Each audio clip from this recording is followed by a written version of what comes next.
Welcome in, everybody. Welcome in, everybody, in the chat.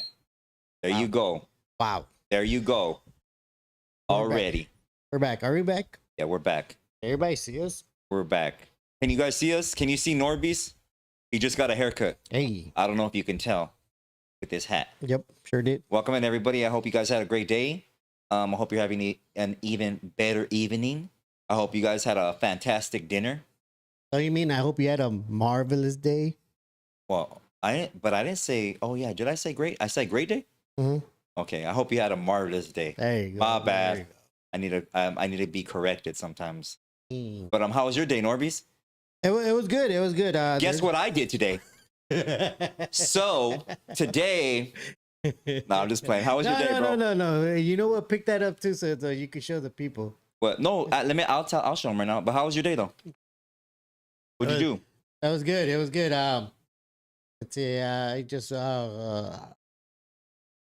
worked and then just paid attention to the news. A lot of things happening. Yeah, a lot of things happening. I think we're gonna get into some of that stuff today. Do you have any exciting Uber stories? No, I don't have any exciting Uber stories. No. No. Have you ever pulled up to a passenger and been totally shocked on you're showing up to? No. Besides Marilyn Manson, because I know you gave Marilyn Manson a ride. Oh yeah. No, not really. Was there any conversation? Did I ask you if you guys conversated? Or No. he didn't really say nothing? No. He just left his phone in your car? Oh yeah. Yeah, or did you lie about that? Did you go through it? I would have went through it like, what kind of pictures does this guy have on here? I can't make up stories, bro. I can't make up. That's good. That's good. Hey, I hope you guys had a great day, though. Thank you for joining us tonight. Tonight is not the music show. Not tonight. The music show is going to be on Wednesday, oldies, and Thursday we're going to get through everybody that drops super chats for the hip hop and rap show. So I appreciate you guys. You guys don't get are not forgotten. We don't miss any super chats, so we will be reading those. On Wednesday, though, I do got a bad ASS oldie show. So I hope you guys, I'm glad you said that too, because we are going to be doing it on Twitch. Oh yeah. So make sure you guys go to Marvelous Minds on Twitch, because that's what I remember. You didn't even send me the link to that. Oh, you didn't. NORBEEZ is making all kinds of social media without even notifying me. Oh yeah. No, you signed it in the contract stating that you know what? That's what I need to do. Thank you for reminding. I need to write a contract for you. That's what I need to do. You don't remember? You said you gave me power of attorney. Did I? Yeah. All right. I want to give a special shout out. Today I've been so busy. Today I did a filming with a very special guest that's from China.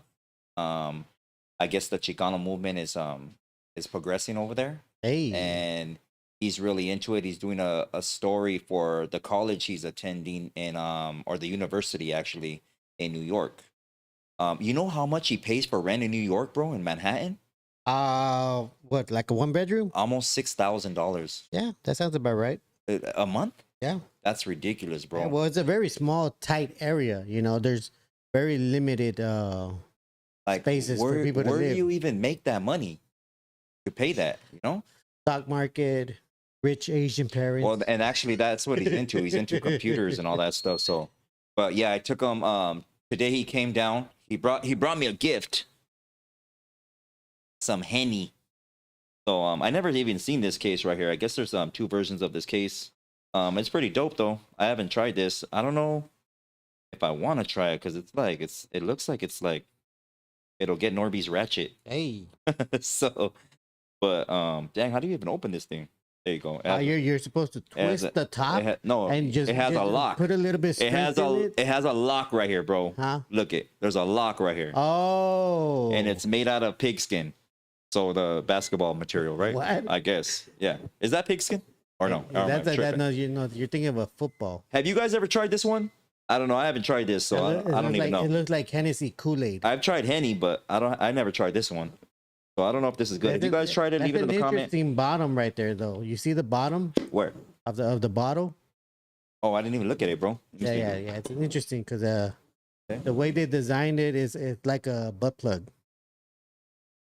Why does everything you do polls about thongs, you talk about butt beads and butt plugs, I don't know what's up with you, man. I don't know about you sometimes, NORBEEZ. You got me questioning. You got me questioning you sometimes, bro. Right. But anyways, I'd like to thank you, Harry Yin.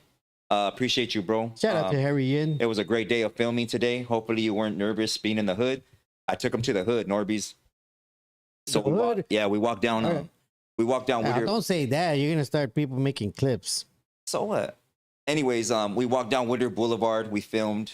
Some people almost got in an accident looking at this tall Asian dude film me, and it was pretty cool though. So I hope you enjoyed yourself. I appreciate you. Respects to you, bro. A part 2 will be shooting soon. So I appreciate the gift, bro. Thank you so much. To everybody in the chat, I want to give some shout outs to everybody. NORBEEZ, want to give some shout outs, or are you texting your vato? Or what? No, I was just trying to look for it is Marvelous Minds on Twitch. So if you type in Marvelous Minds, it's gonna be the one with the same logo. Did you put it up or not? I can't find the link. I haven't been much. Well, look at we'll figure all that out, and I'll post it on my Instagram, Marvelous underscore Inc. Or no, wait, Marvelous Inc. underscore tattoos at IG, and Marvelous Mind or Marvelous underscore Minds on TikTok. So I'll post up the link on Twitch where to view it. And we're only doing that on Twitch because why, NORBEEZ? Because well, especially mostly for the 90s show, because it seems to be a very popular show. So we're not doing it. We're not doing it for the oldie show, right? Or you want to do for the oldie show too? I mean, man, I didn't. Yeah, why are you asking me on the spot? Well, look I think we should keep the oldie show to this. Because it's okay. We don't get flagged as much. Yeah. And since the hip hop show, like there's so many people that have requests, yeah, we'll keep that on Twitch. Well, just for now, for this time. Okay, so probably Wednesday will be the oldie show, and then here on YouTube. And Thursday would probably be the hip hop show, the 90s show, the more recent music on Thursdays. Yeah. Then also, I'm gonna be going live on the TikTok. I get quite a few people that watch me on TikTok, but I do need some moderators. So if anybody wants to reach out to me on TikTok and you're interested on being a moderator, hit me up on there, and I'll let you know. But all right, go for it, NORBEEZ. All right, I think that should be the update as far as what we're doing here this week. We want to keep you guys informed of what we're up to. It's like Marvelous. He was out in the streets with what was his name again? Harry Lin. Yin. Harry Yin. Shout out Harry Yin. And if you guys see Marvelous out there, don't be shy. Don't stare at him. And hey, shut up. There's people wanting to be in the video, bro. Take pictures and stuff. But look at what I was gonna say. I mean, you could say that right now. He taught me something today. He taught me how to say because we were talking about gang stuff and growing up in the neighborhood and just Chicano life and period. Lowriders and the boulevard and what neighborhoods is where, and it's very important to know where you're at. Even if you're a tourist or whatever. And we were talking about books and stuff, and I told them one of the books that is mandatory, but not kind of mandatory, but it's a good read to read if you do happen to do time, is the Art of War. When I pronounced it Sun Tzu, and he started laughing at me. He goes, "What did you say right now?" And I'm like, "Yeah, the Art of War by Sun Tzu." And he goes, he started laughing, bro. And he goes, "That's not how you say it, And so, how do you pronounce it, NORBEEZ? How did he laugh at you? I'm not gonna laugh like him. But tell me how you say it, NORBEEZ. Huh? How do you pronounce it? Oh, damn! I already forgot. I think it was something. I think it's Sansu. No, it's not. It's not that. It's Swinze or something like that. Yeah, you heard him say it on the phone right now. Yeah, swing or something like that. Oh man, he's gonna beat you down, NORBEEZ. Anyways, it's not even how it. Never mind. Just forget it. Forget it. We're messing it up. No disrespect, Harry. My bad, homie. Disrespect, bro. We heard you say it. I'm trying to say it. I'm having a hard time. This guy right here is having a hard time saying it. But yeah, he's gonna be taking some classes on his language skills right here. Hey. All right, so we got some questions tonight. We're gonna get into a lot of stuff. Yeah. Again, just a reminder. Wednesday's oldie show will be here on YouTube, and Thursday We're going to do it on Twitch, you know, so that we don't get constantly flagged. Because the last time we got flagged for like, I don't know what, like 20 minutes. And I don't think you guys want to hear me and Marvelous talk about, what do we even talk about? On what? The last, when we were flagged for like 20 minutes and just had to keep talking. I don't know. We talk about all kinds of stuff. We talked about Rebels, Deep House, other genres of music. You talked about your love life and how it's missing right now. Damn. It's on its way.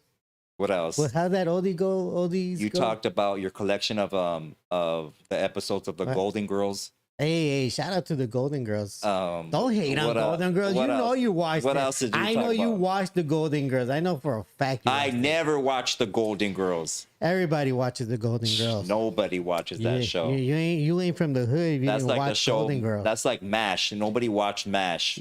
People stayed up for Cheers, but when MASH came on, it was time to go to bed. Dorothy was the biggest gangster on Golden Girls. Who? Oh, Dorothy? Dang, you know their names? Oh my, you're embarrassing right now, NORBEEZ. Get out of here. You know their names. I don't know their name. No, you said Dorothy. I didn't say Dorothy, You said homie. you know their names. Nah, you're probably wearing chonies with their I pictures was on it. just guessing. But Yeah, right. Guessing. You're about to call All me right, out. all right, Dorothy. That's gonna be your name on the show now. It's not NORBEEZ, it's Dorothy. All right, Dorothy. So let's get to the questions. Hey, bro. wait. You said give shout outs. Oh yeah, give some shout outs to the people. All right, shout out to Smear Games for being the first one on the live chat. Look at that. Shout out to Rooster C 94M, Lisa Duran Carrillo, Cadillac, Mary Lou. We also got 94M. We have Eileen Barajas. We got Juan Don't do that. Casas. We have also Angela. We got Angela. We also have Cadillac. And give a shout out to all the newcomers. The newcomers that you Shout see. out the newcomers that when newcomers. Well, shout just out any new names that you see, you weirdo. Shout out Taupe Wasim. See, there's a newcomer right there, homie. Talking about. Shout out to Punch Tattoos. Make sure you guys check him out in the San Diego area for those incredible tattoos of his. And if you're lucky, he might show you his sound system. Hey. Shout out to Bob. Shout out to Truth Hurts, our token white guy tonight. Wait, no music tonight. No music tonight, Truth Hurts. Shout out to Top Dog, Sal Infinity Carranza. Shout out to her. Shout out to Zaid. Also, shout out to, let's see, anybody new in here? Shout out to Michael Ojeda, Juan Casas. I think I already said that. We got Phoenix in the house. We got Smiley Z on a Monday. Oh no, she works on Wednesdays. This guy takes forever, man. That's it. All right, shout out to Sal. Shout out to Rootster. Appreciate you, Angelo Shady. That's right, Niner gang member. Always respects to you, homie. Smileys, welcome in. Smileys, always a pleasure to you too. Mary Lou, one of our favorites. We appreciate you. El Boo Boo, the red cat. Hey. There you go. Smileys, Vato Loco. Infinity Carranzas, always a pleasure, homegirl. Thank you for being here. Sela Pura de Barrio Norwalk. Appreciate you, homeboy. Right. Southtown, shout out to SD. After the show, he does go live on TikTok. So if you want to see him and his bad music that he be playing, check him out. Shout out to Southtown. And just to let you guys know, he does his own molding. He does what? His own molding. What do you mean molding? Molding. Like crown molding? No, like moldings, like of cakes. You know. You gotta explain, bro. What do you mean? What do you think when I said molding? What were you Because thinking? when you say listen what you said. You said he does his own molding. Where could that possibly take you, bro? There's so many moldings you can do. You know what I mean? He bakes his own cakes, homie. Shout out to Ranty with Ramos also. Man, Southtown, my bad. NORBEEZ is thinking about your cakes, homie. Spencer. All right, but shout out to Southtown. And NORBEEZ likes your cakes, homie. Yeah, Watch out. Ora. Hey, he made you that tube socks. I mean, the tube socks. 6 Room, Rankers World. Always a pleasure. Rankers World. He has some good ass videos on there. Shout out to Rankers World. Zaid Uno, appreciate you. Bob, I appreciate you, Bob. Bob. You know what? Every time that name Bob reminds me of La Bamba. What? Bob. It doesn't remind you of the song? No, it reminds me of La Bamba. Bob. You know Bob. Bob. All right, but yeah, Eileen Barajas, I appreciate you. Shout out to Carlos Eileen. Martinez from Kentucky, I appreciate you too, homeboy. Anybody that 60 Deuce. Shout out to P Dog. Um, Shout out to the Mexica Chronicles. oh, Mexica, is he in here? Yes, he is. Don't Mexica get too wet. Hey, is that the one that I watch? Yeah, that is the guy you watch. Okay. You know what? We need to give him a special shout out. I want to give him a special shout out because there's very few podcasters on here that are actually educating. And I love his videos because he gives breakdowns, and he's on point with his breakdowns of cultura and biblical history or scripture. I appreciate you, bro. Big respects to you, homie. Thank you so much for educating everybody, homie. I appreciate that, bro. Keep up the good work. Yay. Go ahead, NORBEEZ.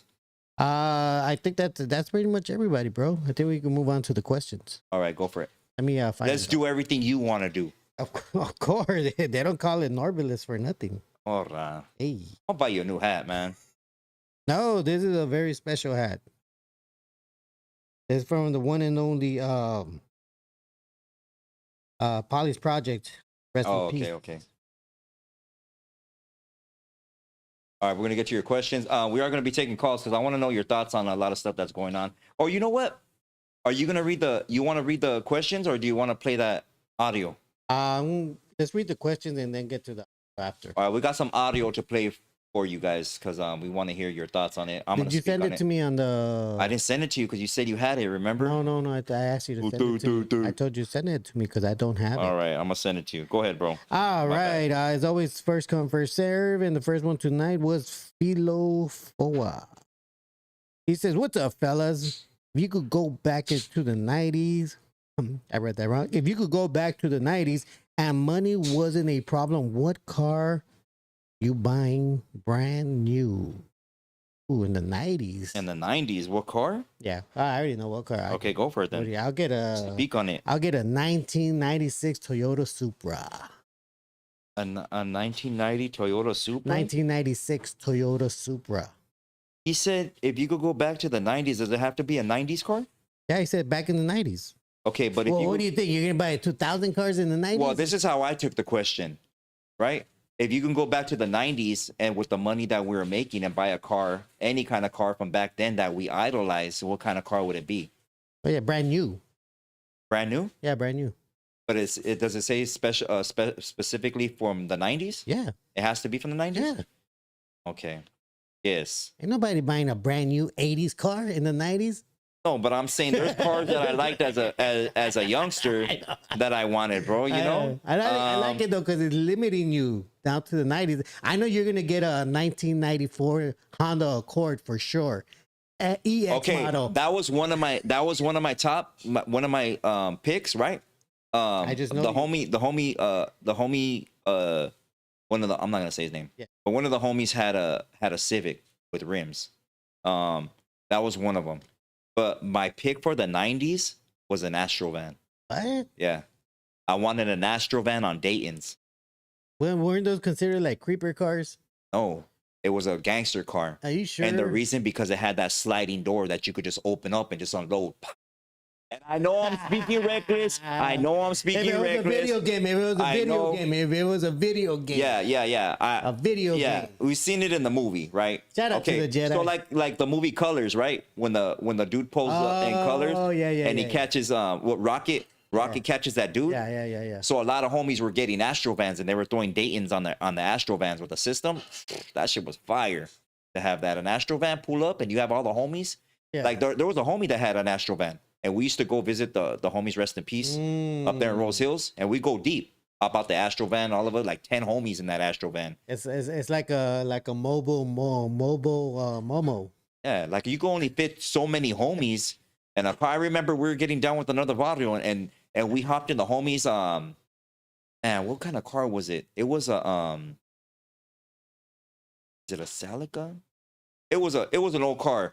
And there was like 7 of us, homie. We're like a bunch of cholos, you know? So you guys were like ice before ice. Huh? Because that's how they would jump out of vans. They would just jump out like a bunch of dudes. Oh, yeah. Imagine, well, I mean, you can't imagine, but imagine a gang member walking down the street to the liquor store, and a van pulls up, and you only see one person in the front seat, and they open that sliding door, and like 8 homies pop out on you. Yeah. You know, with straps, and lift up your shirt. Let me see your tattoos. Imagine that. Like that was like when gang banging was a thing. You know what I mean? Damn. But now it ain't like that. But anyways, that's good. That's a good thing. That's a good thing. Yeah, that's a good thing. But go ahead. Oh, okay. So I said my car. Oh, yeah. Okay. What was it? It was an Astro van. Yeah, an Astro van. Okay. Cool. All right. We got Carlos from Dallas that says, did y'all read the article about the former ambassador to Mexico being in Epstein's files? I didn't. No. Okay. Well, not only the ambassador, but 2 former presidents of Mexico was also in those documents. Not to mention a lot of corporate owners from Mexico were there also. But look at this, and I want people to understand this, right? Is that when they say the Epstein files, right? Yes. What exactly are they talking about? Because wait, there's an Epstein list. We get that. Yeah. There's a list of a bunch of people, all celebrities, senators, governors, whatever, mayors probably, that are on that list that took a flight over there. Yeah.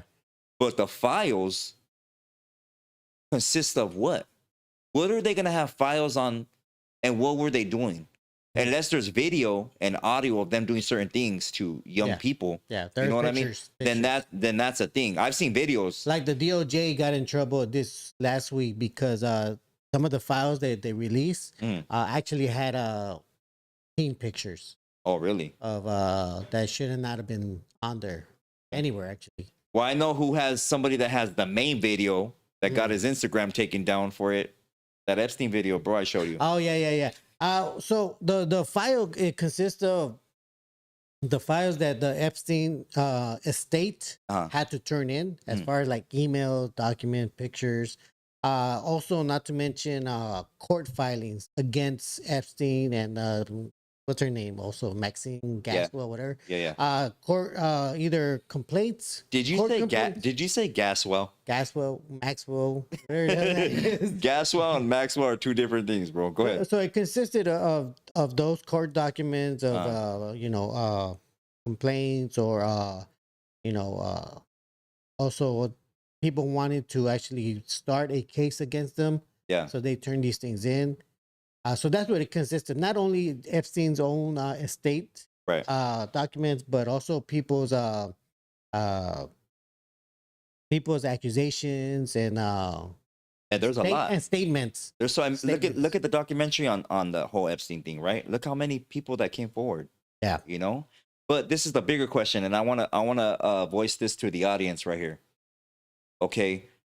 Say all these files come out, right? And I don't know what they could possibly say, because how could you keep a file of what each individual did to a specific young person? Okay. And what would the files say? You know, that the files is it detectives that are viewing this footage and writing it down and it becomes a file? Or are these files and documentation that Epstein kept himself to maybe blackmail somebody? Oh yeah, I mean it could be either things. And then here's the bigger question, right? Epstein got busted supposedly, right? Supposedly he's not here no more, right? Supposedly that happened. Well, let me tell you this. When he got arrested, it was during Trump's administration. Okay. And that's when he got arrested. Okay. And that's when Trump had to say, "Oh, me and him haven't been friends for a long time." Right. Most people don't know that they didn't become friends because of what he was doing. They were friends years ago. Trump, no. I mean, I'm saying they didn't like cut ties, right? Because of what Epstein was accused of, right? Trump's words were that he cut ties from Epstein because he took one of his employees. Okay, but what does that have to do with it? What I'm saying is that a lot of people want to say that he broke ties up because what he was accused of. That's why Trump broke ties. But Trump never said that he broke ties with him because of that. Okay. Even though he was found guilty. He broke ties because he had taken an employee of his to his camp. And that was it. Everything he did. So you just interrupted me for that. I just want to clarify that, because people tend to say that he didn't do anything. Like you see, he admitted that he stopped being friends with them. But what most people don't realize that he only stopped being friends with them, according to him, because he stole one of his employees.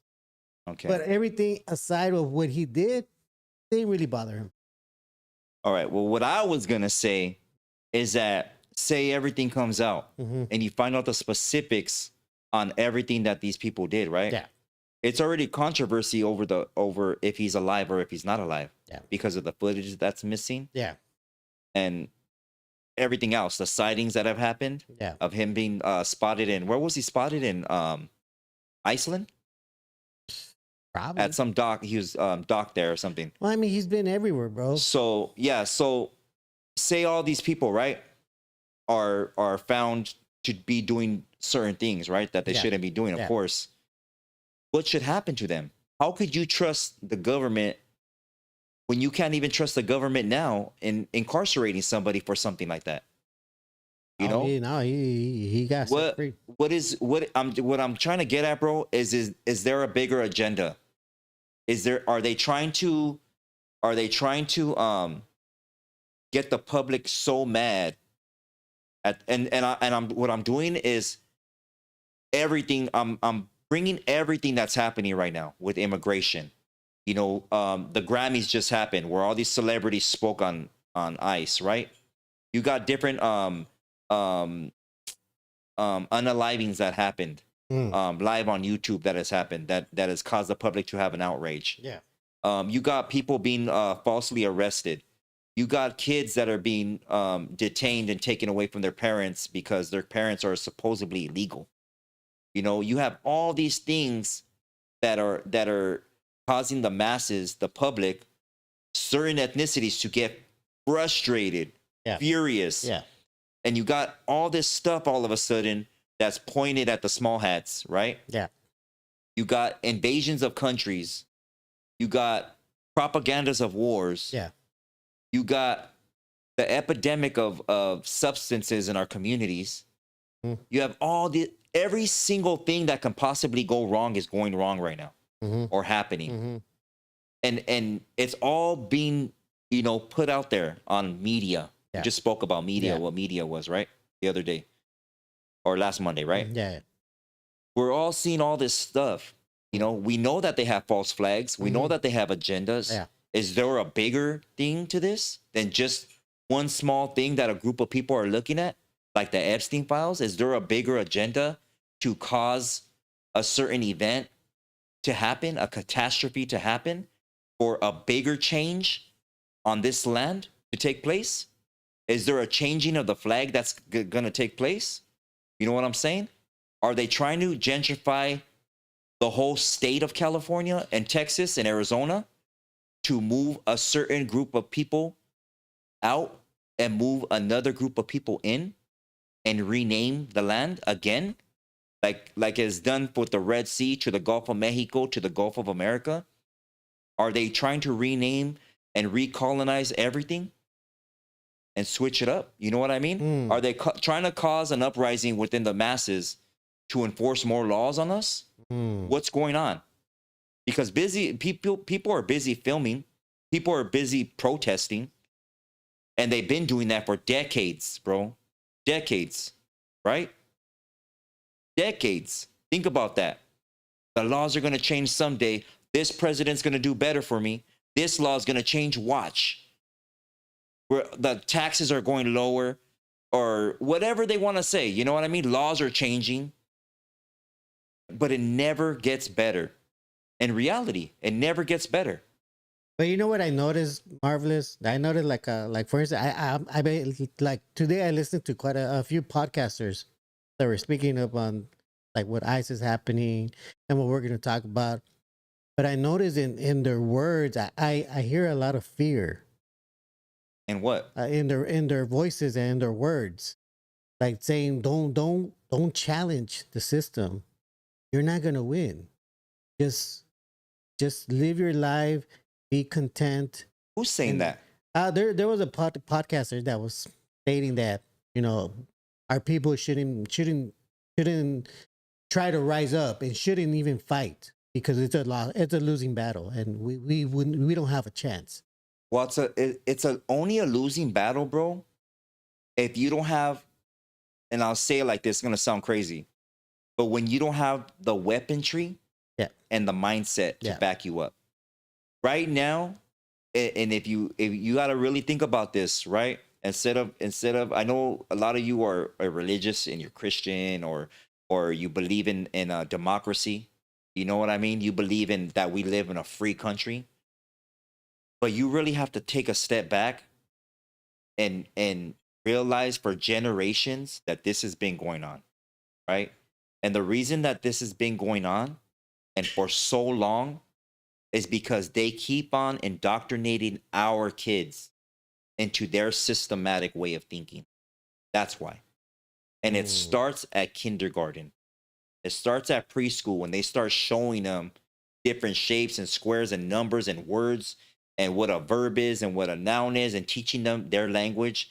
And we're too busy. We're at work. We need to make money. Our kids are not learning nothing about our culture. So they're growing up in a mindset of not knowing their culture, not knowing any remedies to make them healthy, and being stuck in a system, bro. Yeah. This is your president right here. Look it up, guys. Repeat after me. You know, whatever the president's name is. Well, this is your flag. This is your flag. The 13 stripes represent this, and the 50 stars represent this. You know? Yeah. That's what they're learning. Well, and that's what I'm trying to say. That these podcasters are telling their audience to do that, to obey, to just obey, just stop trying to fight. For anything to happen strategically today, there would literally have to be a great awakening within the military, and the military would have to you know, take charge and not obey orders. Literally, you know, they would have to not obey orders. Yeah, literally. You want me to push what button? I'm not pushing no button. For what? Like, you know what I mean? Yeah. You want me to go invade this for what? Why are we going there? For what? Why are we robbing all their oil? You know? Yeah, for what? Are we making them a state? What's happening here? You know what I mean? Yeah. You're okay, wait, you're gonna rename this land again for what? The Gulf of America for what? What is the reason behind it? You know, why are we fighting for the small hats? Let me know. How much money do we owe them? Let me see how much I got in my wallet. You know what I mean? Like, it's ridiculous that they put all this stuff, this ignorance, and we're too busy in La La Land to even notice anything, bro, because we're distracted with, like I say, like, over and over, homie. The Super Bowl. Everybody's worried about the Super Bowl. Everybody's worried about the next trend coming out. Oh, look, did you see who won the Grammys? Who gives a shit? Who cares? Did you see the button they wore? Did you see the button they wore? It's crazy, homie. It's ridiculous, you know? It's crazy. It is. You know, and then it's funny when you see these guys that are very on the right. Like, I saw this clip today where these teenagers in Texas, I believe, they were protesting the whole ICE thing. Mm-hmm. And one of these MAGA guys showed up with his hat, all proud. So apparently he was one of the teachers there. Yeah. And he went to those students to, like, you know, pretty much rile them up. I mean, you know, he rage baited them. Right. And you know what happened? Those kids jumped him. Yeah, it's but crazy, let me ask you, Marvelous, do you blame the kids or do you blame the teacher that wore the MAGA hat in front of them? Well, I mean, the dude that's inciting is the MAGA hat. Yeah. You know, that shows that just it's ignorance, bro. Like, and I don't care like what anybody says about this. To believe in your government and the system that and the people that are running your government. Yeah. Nobody knows about merit. Look how many things that we've talked about on this channel, bro. Nobody knows about maritime law. No. Nobody, or not nobody, but the majority. People ask, who's Mary? The majority, right, of raza don't know anything about their tribal ways of life or migration. Yeah. You know, they don't know about that. They don't. Everybody is like the raza in Mexico, you know, and I hate to say that because I hate to divide it like that, Mexico and America. Yeah. But the raza in Mexico see all the Chicanos over here as watered down. We're not Mexican enough because we don't speak Spanish. We're not Mexican enough because we don't grow up in farmland. We're not Mexican enough because you know what I mean? Yeah, well, you know what?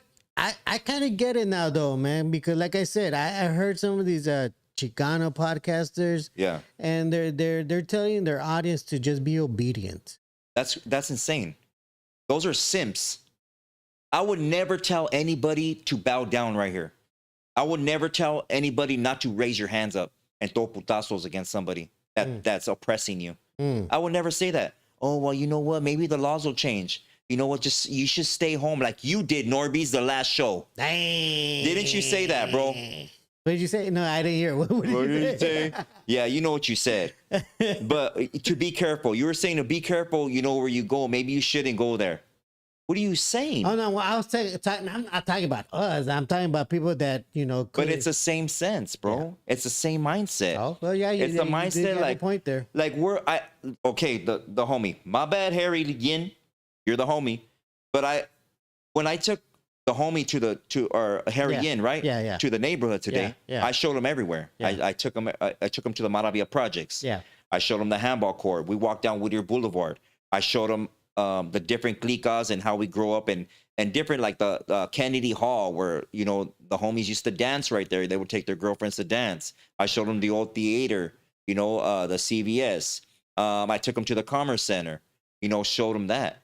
But I also told him, you know, that when we step out this car, homie, just know that it's active out here. There's hoods that are cliques that are going at it with each other. Yeah. You know, so don't be surprised, homie.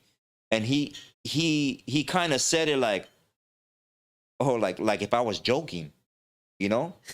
And because people from other ethnicities or people that are grow up in other cultures or not even in LA, a lot of homies don't understand that are from not LA, the LA politics. Yeah.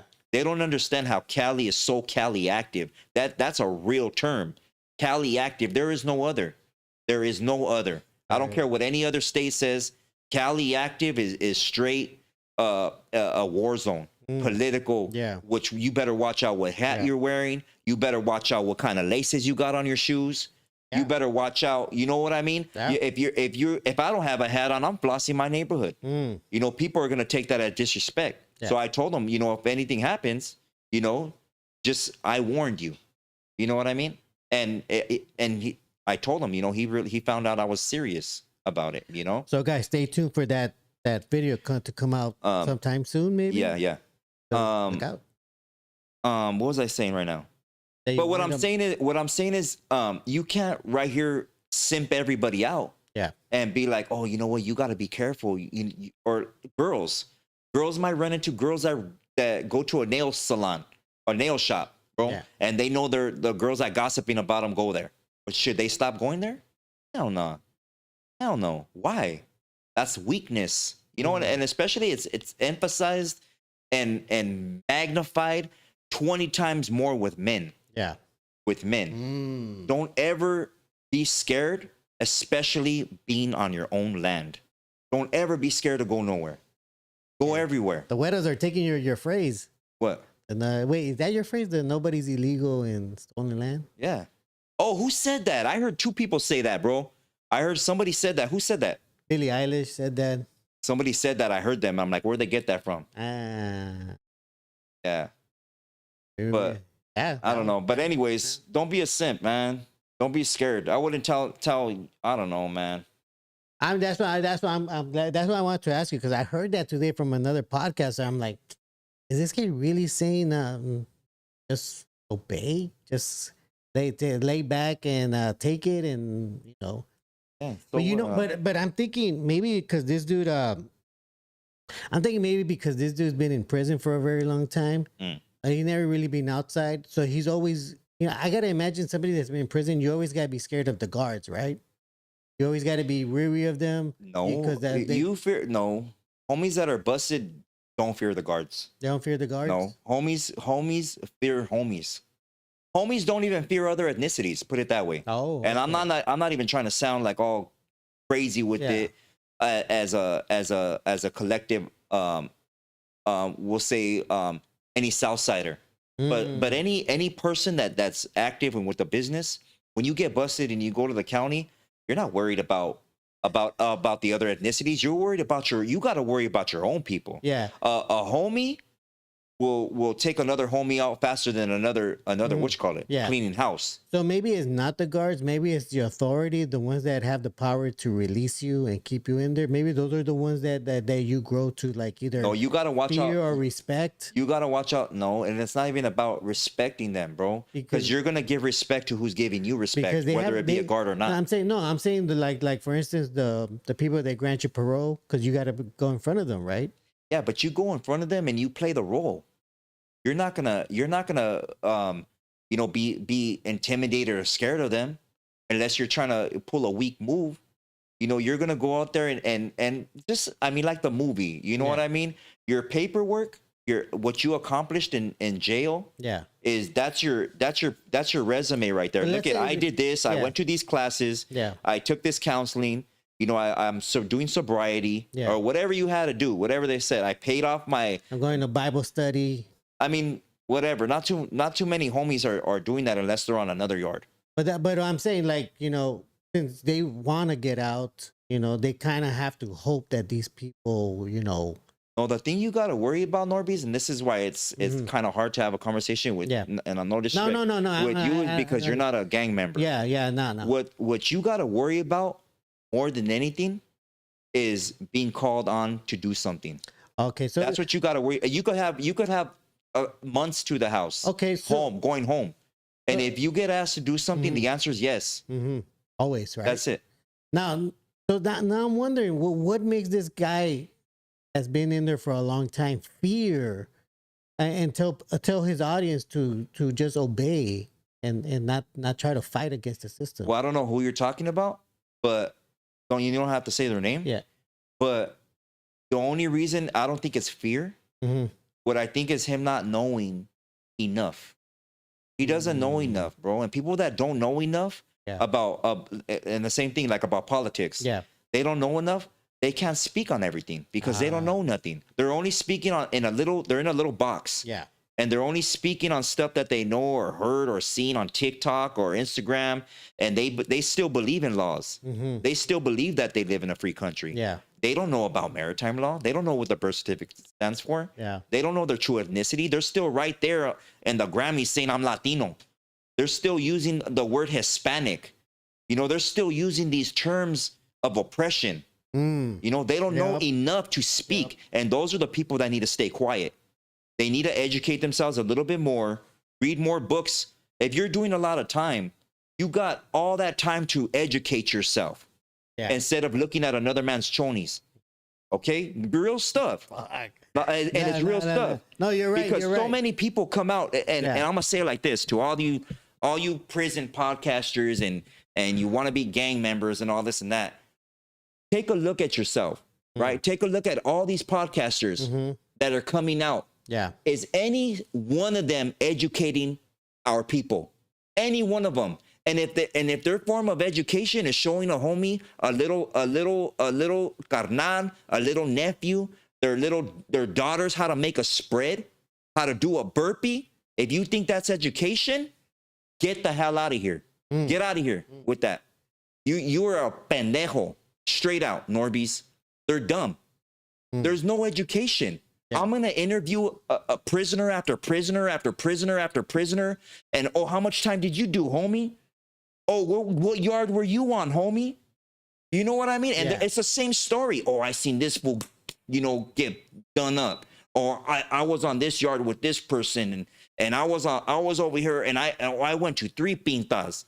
And they're all the same story, bro. The same, and I got busted because I did this to this barrio and I went over there and I caught a case and my crimey ratted me out. It's all the same story. You got busted. Every single person, homie. Listen, NORBEEZ. Every single young person, including myself, got busted because we were ignorant. We were dumb and lost and hurting. We had trauma. Yeah. Our dads were gone, more than likely. Our moms weren't being mothers like they were supposed to be. And we were looking for somebody to prove ourselves to. And we made ignorant choices, bro. and we got in a wreck. And after we got in a wreck, we wanted some hyena, some dumb girl to come and do time with us. Hey, what's up, mija? You gonna hold me down or what? You gonna send me that green dot? We're on the phone right there. Hey, you gotta, hey, homie.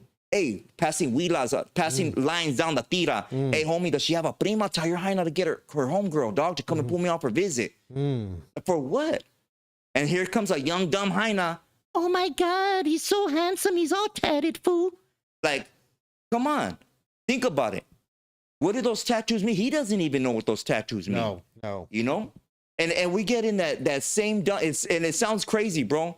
Yeah. But because we're young, dumb, out of control, and we don't know any better. We're uneducated. Damn. We're not, if we knew who we were, right? If our parents loved us like they said they do, yeah, we would love ourselves and we would make better choices. Yeah, of course. And then that's crazy because, you know, a lot of some of these podcasters are still in that mindset and are still spreading that ideals that's an honor to have done all that stuff, and pretty much pushing it to people that, hey, you should feel proud if you did this. For real. You know, even though at the end of everything, it's like, well, I'm not too proud of what I did. You know, it is what it is. Yeah, everybody says that. Yeah, I'm not here to glorify it, but let me tell you what a man I was. Yeah. Like, that's literally what's going on. You know how many homies I run on TikTok? And they're like, hey, what's up, Marvelous? Let's do a video together. Homie, you're going to be over here in my area. Like, hey, dog, let's shoot this video. Let's do this. Hey, homie, I'm starting my podcast up. Can you be on my podcast? And these vatos are they're trying to be the most in front of a camera, bro. They're trying to be like, oh, mas chingon. Like you don't need to do that, homie. Yeah. Just calm down. Just be yourself. Believe me, you'll get more people that gravitate towards you, not the fake you. Remember, we talked about that in the mask. What mask am I going to throw on today? You know, it's funny. I saw a video that actually somebody made recently that actually talked about masks in the same sense where you were talking about it. Yeah. I like, where did he see that? Yeah, but it's for real, bro. We talked about, oh, Marvelous, I thought you were so serious, you know, but I didn't know you drink, or I didn't know you tell jokes and shit like that. Like, I'm a regular person. I'm not out here to be like, hey, homie, sabes que I grew up in Maravillon. This is how it was. It's like the Christian vato that comes up to you and he's all like, hey, Marvelous, sabes que, homie, you need to get into Jesus Christ because that's where it's at right here in the Bible. Hey, for real, I used to get so many homies, dog, from all over. I believe you know, veteranos from Big DR region. Hey, homie, you need to come to the mother church, Marvelous, because Jesus, he loves you. And they will be like so, you know what I mean? Enthusiastic about it. And I'm right there like, dang, the vatos all tatted, eh? I got baptized with a toy one time. Me and my homie got picked up by a veterano from my hood. And I was 14 years old. The homie was 16 years old. And we got taken to Hillside Baptist Church. If anybody knows where Hillside Baptist Church is at, there was a bus that used to pick up all kinds of people from South Central, East LA, Boyle Heights. They would go around. Yeah. And this vato was the preacher there. And I remember he jumped out. It was a big old veterano. All hair slicked back, wearing a hairnet, Pendleton, all firme. We're little kids, you know. We're from the barrio. Did he have looks on? No, I don't think he had looks on. I think his name was Ray. You know? And me and the homie are walking, patrolling the barrio. And I'm all, you know what I mean? Suited and booted, ready to go. Yeah. And the vato pulls up and he goes, hey, homies. Hey, homie, you're from the barrio, homies? Hey, check this out, homie. I'm from Mariana Mara. You see her right there? And he goes, that's right, homie. Aquí para la Mariana Mara. And he's all like that. We're like, damn, the vato's like a real veterano, homie, you know? Yeah. And I'm looking at the homie like, and he goes, hey, homies, I need to tell you about something, eh? Jesus loves you. And he's like that, you know what I mean? Yeah, he's all in our face and for reals. And he pulls out, I thought he was pulling something out, you know, like he pulls out his Bible and he goes, you see this right here? This is the word of God, mijo. Let me tell you something. I was lost in the calles, homie. I was, you know, doing the damn thing. And he's like that, right? And we're just like listening to him. You know, we're little kids, you know? Our eyes are all open. And we're just like, hey, really? You guys weren't like, no, we're taking it out now because we were raised with a certain respect. You know, the vato's talking, let him talk. Yeah, you know, I'm not gonna interrupt him. Yeah. And he goes, let me tell you, you gotta be saved and you gotta be washed in the blood of Jesus. And you know, and he goes, you guys, no, he did. He goes, I'll tell you something, and check this out. This is what happened. He goes, you vatos want to get saved, you gotta do it now. You gotta make a choice. You can't be lukewarm. Look here, right here. It says right here, you can't be lukewarm. Because when you're lukewarm, you're not gonna make it. You know, and we're just like that, like, oh, dang, man, like, hey, homie, we need to get saved. They're saying, the vato saying we need to get saved, homie. So we're like, he goes, you want to go? And I'm like, damn, boy, I got this thing on me, homie. Like, you want to go? And he goes, check this out, homie. Let me tell you like this, homie. God is speaking to me right now, carnal. Let me tell you, little carnales, homie. If you vatos go with me right now, I'm going to buy you Jack in the Box. And that was it. That was it. That sealed the deal, NORBEEZ. Say less. That was it right there. Less, preacher and man. we jumped in his car. We were in his car. I was, you know what I mean? And so we went to this church. It was all hot in there, man. It was hot in there, and it tripped me out because there was a lot of black people in there too. You know? Yeah. And I was like, dang, is this a black church? And it was just like everybody had their little vans and buses were pulling up to Hillside Baptist Church. You know? Yeah. And we're like, dang, dude, like these people are really Christian. You know what I mean? Yeah. And I wasn't used to all that. So we go, and then he goes up there and they do an altar call. That was crazy, homie. You want to tell people what an altar call is? Okay, so an altar call, a lot of people know what the altar call is. An altar call is when the pastor goes up there and he gives you conviction, you know, of what you're doing. If you're in your sin, if you ain't doing something, you know, you're not supposed to be doing or whatever, and you got a chance to come up to the altar and just cry it all out. And it happens to a lot of people, and you know, I give it to them, you know. So we went up there, you know, and he goes, hey, let me pray. You see these two vatos? They're from my barrio. You know, and he starts talking about, and what do they call you, homie? Oh, they call him, this is the homie youngster right here, and the other homie so-and-so right here, right? And we're just right there, and we're looking around like, man, this vato better not make me cry, homie. You know, like, I ain't trying to cry. I'm down, homie. I'm not going to cry in front of nobody. And so he goes, you know what? The only way is through the blood of Jesus, and you gotta get saved, homie. You gotta get baptized in the blood. You know what I mean? It's funny, like when I hear the vato from the blood of Jesus. It reminds you. Yeah, it reminds me because I know how it is to be enthusiastic about something. How to be so on fire, like they say, I'm on fire for the Lord. So that really hyped you up. No, because it hypes you up, and hearing it from a vato from your barrio or a veterano. Because back then we looked up to veteranos, you know, the respect that they got, the swag that they got, you know what I mean? The estilo. Yeah. You know, we look up to that, homie. Every barrio has it. Every youngster has older homies that they're like, dang, homie, that vato knows how to dress. I feel like we should do that with you. We put a wig on you and we get people to go to the park, and you talk about, you tell them about the real stuff. Yeah, no. But anyways, I don't know. I think that would be a great idea. So we went and we got baptized, bro. Yeah. We went into that water on the altar. There was a big old pool of water. And he prayed for us, and it was a good feeling. It was a good feeling. Yeah. But you know, it was crazy because, you know, after we got dropped off, you know, me and the homie are looking at each other like, dang, homie. That really happened. Yeah, like, no, but no more than that, we're looking at each other like, what do we do now? You know? Yeah. We supposedly got saved. Yeah. You know? What do we get saved from? And what do we do now? Still cholos, homie. We're still from the barrio. Like, you want to still go patrolling? You know, or whatever. And we still did our thing, you know? Yeah. But it was crazy. I don't even know how we got into this conversation. But I don't know. It was good though. But anyways, my bad. But you know, sorry if I went up into a rant on me. But hey, that's how it was. You know, like there's younger homies out here that are looking up to you. Yeah. You know, they're looking up to you. Of course. They see podcasters talk about certain things and they idolize that or they take it literally. Yeah. You know, and well, some of them know how to like speak a certain way where young people get they get inspired, or they get what's the word I'm looking for? Or they gave them a sense of respect because they just sound like they know what they're talking about. Yeah, everybody has their fan base. Mm-hmm. Yeah, definitely. Yeah, man, that remind me to buy you Jack in the Box to convince you of things. No, For real. All right, let's go to the next question. This comes from Evolve to Play. Do you think North and South homies will ever put aside their differences and stand in unity against the foolishness going on against our people? ICE, Trump, government. We like to take ourselves out, but the real enemy gets to walk over us in superiority. You know what? I'll answer it like this.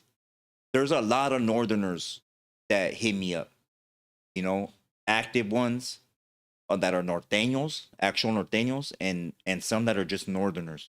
You know, if you know the difference between, then you know that. I don't need to get into detail about politics. Just like a Southsider and Sureños. They're two different things.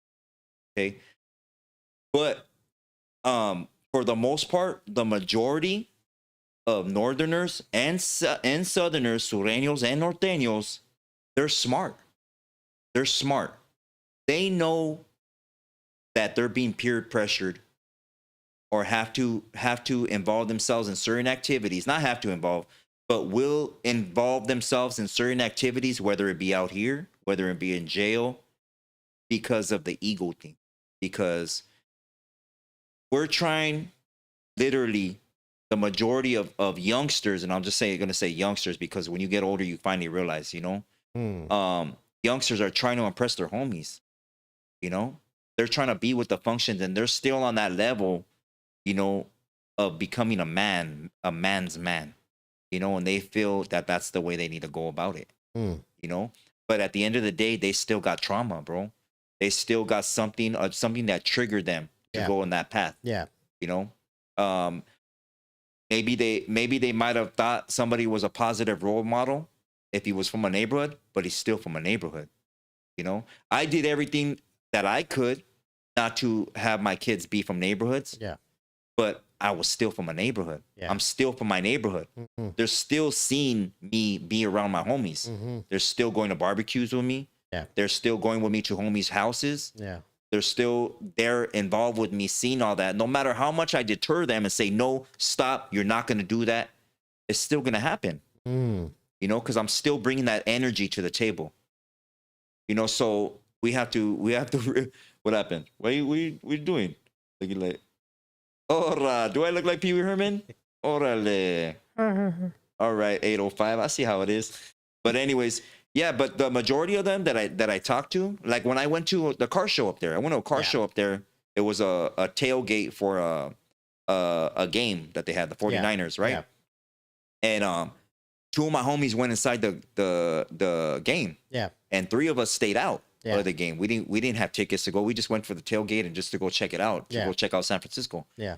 And so we're there, and a homegirl up there that's from a car club invited us to a car show. So the three of us go to this car show. You know, I should have had my goggles on, but I was like, you know what? So what? Let's just go. I want to see cars. You know? Yeah. But it was all Northerners up there. Yeah. It was nothing but red jerseys, homie. Yeah. Nothing but red jerseys, red cars, red plaques, red laces, khaki colored Frisco Benz or Dickies with a red shirt with a red belt hanging. Yeah. You know what I mean? But we didn't get disrespected one time. Oh, really? Nope. And they seen the Maravilla. They seen that big MV. I have a big MV in the back of my head. They seen it on my forehead. Yeah. Some of them introduced themselves. You know, some of them were showing. We went up to individual cars and we're looking at cars and like, hey, you like this Rampla, homie? You know, me and my pops worked on it, homes. And hey, where you from again? Oh, you're from Orale. I'm from so and so. You know? Yeah. 14. We could have got decapitated. Yeah. You know? Well, I mean, that's what mostly that's how they. And now, how is that makes a? Is it that because of the whole prison stuff that makes people from the South think that should happen up north if you go there? Like, where does that mentality come from? It's on the individual, bro. It's if that dude is pushing a line or not. You know, there's vatos out here that they don't care about all that. They don't care about prison or jail politics. You know, they're there from they love their neighborhood. Yeah. They love their neighborhood, but they don't love the politics within their neighborhood. Okay, if you want to say that. Yeah. And then there's some people that love all that. You know, they want to be somebody someday. You know, and they do whatever they do. Yeah. You know, they get involved in whatever they get involved in. But then there's homies that know that something's just ain't right. You know, we shouldn't be fighting each other. Yeah. You know, for you're gonna disrespect the vato. There's some vatos that go. I watch it on TikTok all the time. You know, I see vatos that go into the inbox of another vato and they're disrespecting that fool's hood, and they never even been to that fool's hood. Yeah. They're disrespecting that vato or whatever, homie. And the vatos from up there do the same thing to the homies down here. Yeah. And then just because our raza down here has heard something that, oh, we don't get along. I heard we don't get along with them, so F them. And the same thing with them. They've heard stories from their homies, so now they don't like. And all they need is a simple introduction. Look at what Moreno, rest in peace. Yeah. Shout out Moreno. I had homies in here. Yeah. And I said, you know what? I'm gonna introduce Moreno from an enemy neighborhood, supposedly, right? An enemy. We've been at war with them vatos for a long time. Yeah. You know, I'm gonna introduce them to my homies on here, and I introduced them. And when Moreno passed, they showed nothing but respect, and they showed him nothing but respect while he was here. Yeah. Hey, mucho gusto. I'm so and so from Oyo. Yeah. You know, I'm so and so from where, you know, Rock, from wherever, projects. You know, and they showed him love. Yeah. And that was, and all it needed to happen was a simple introduction. You'll find out that you have more in common with him, with homies up there, than you do than stuff you don't like. You love the same cars. You love the same oldies. You vatos dance the same. You vatos want to be respected. Hey, us too, homie. You guys like a beautiful woman? Me too, homie. You know, you like beans and rice? Hey, homie, I grew up on that too. My grandma I used to get into my grandma's, cookie box, homie. She had a sewing kit. Oh, serio? Me too, homie. Imagine. Hey, we used to go to the store that sold all these Pendletons. Hey, we got a store like that up here too, dog. Imagine how many things we got in common. You guys are also angry at how they treat our people right now? Yeah, they're mad too. And why? Because they are us and we are them. You know? That part right there. Ain't nobody, everybody's all mad. Look at what happened with Gotos. Gotos, homies all mad. Oh, the vato shouldn't be doing business with Gotos. Gotos is a businessman. That vato ain't in his barrio. He's a cool guy too. I met him. He hasn't been. Who cares? You know, they're mad at the homie from Florencia. You know, what's his name? Baldacci. Shout out to Baldacci. Baldacci pulled up on. He did a video. He was in Goto's video. Who cares, homie? Baldacci was a man to pull up. The face of LA, mind you. Baldacci pulled up alone. He did. You know what I mean? He sure did. Like, he didn't need 50, but he didn't call all the homies. You know how big Florencia is? He could call up all the homies and roll up deep. And one homie get disrespectful, and it would have cracked. You know? But he chose to do something as a man. That's respected. That's dope. That's respects to Baldacci. But I don't understand when two people like that supposedly shouldn't be getting along come together to create. Because that's what they came together is to create music, create an image, create a business. Nobody will pull Raza down faster than the Raza will pull us down. But is it like that, or is it just is like that. A handful of people that are like that? No, it's like that. It's like a handful of people. Yeah, and we'll say because we got trauma, bro. We grow up in our barrios, right? Yeah. We go through the same stuff. We lose family members, homies from the same stuff, from either substance or violence. Yeah. Right? We have the same rest in peace sweaters. We throw the same car washes, and another vato makes it from a barrio, and now we're mad at him because he made it. Yeah. We're mad at this dude because he became somebody. We're mad at this dude because his podcast is growing. We're mad at this dude because we're angry because when I Google my barrio, I see his face. You know what I mean? Yeah. I've had a dude in my neighborhood do the same thing. Still clout chasing. Why is it always him? Why is he always Why isn't it me? Well, why don't you? I mean, there's a reason. There's a reason why, and then I'm not trying to toot my horn, homie, but there's a reason why I got invited to, I didn't ask to be on nobody's podcast. There's a reason why I got invited to a podcast. And it wasn't for neighborhood stuff. It was for history. It was to talk about biblical history. It was to talk about cultura, you know. And after later on, we got into neighborhood stuff. Yeah. And a touch on a little bit. You know, I didn't go deep diving into the barrio, and you know that made me a man, because it didn't. Hey, you made a one podcaster's career out of you being, you know. out there. But it's like but that one person that hated, or maybe multiple people. Oh, there's multiple. You know, there. They should educate themselves, and maybe they'll get invited somewhere. Yeah, you know, point. Instead of burning bridges, they should start going to Home Depot and buying some wood to start building some bridges, bro. There's a sale on wood right now next to the ladders to get on my level. Hey, just saying. You know. All right, let's go on to the next question. Yeah, my bad. We're lagging on the questions. All right. Who exactly do you approach? What exactly do you do? What exactly to do if you're approached by a nice agent? Run. No. What do you think? What's your answer? I feel like I've been talking too much. Well, I mean, when that happens, I mean, honestly, you know, just for the most part, just be, if they're just approaching you, you know, what everybody's supposed to do. You ask them, what did I do? Because they're supposed to give you a reason why they stop you. You know, you gotta learn your rights also. Okay, but like, the majority of these people, am I being detained for something? Are you accusing me of something? And then, because they're gonna ask you for ID before you give them your ID, you gotta ask them, why are you stopping me for, and are you detaining me? Okay, the majority of these people that are enforcing that wannabe policy or law, if they want to call it that, are not officers. That part too. You're right. They're not. So they're not gonna know what you're talking about, NORBEEZ. Good point. So there's you know, a gang of gente out there that are asking, give me your badge number. They do not have a badge number. Yeah. They're not officers. That's true. They're only sworn in.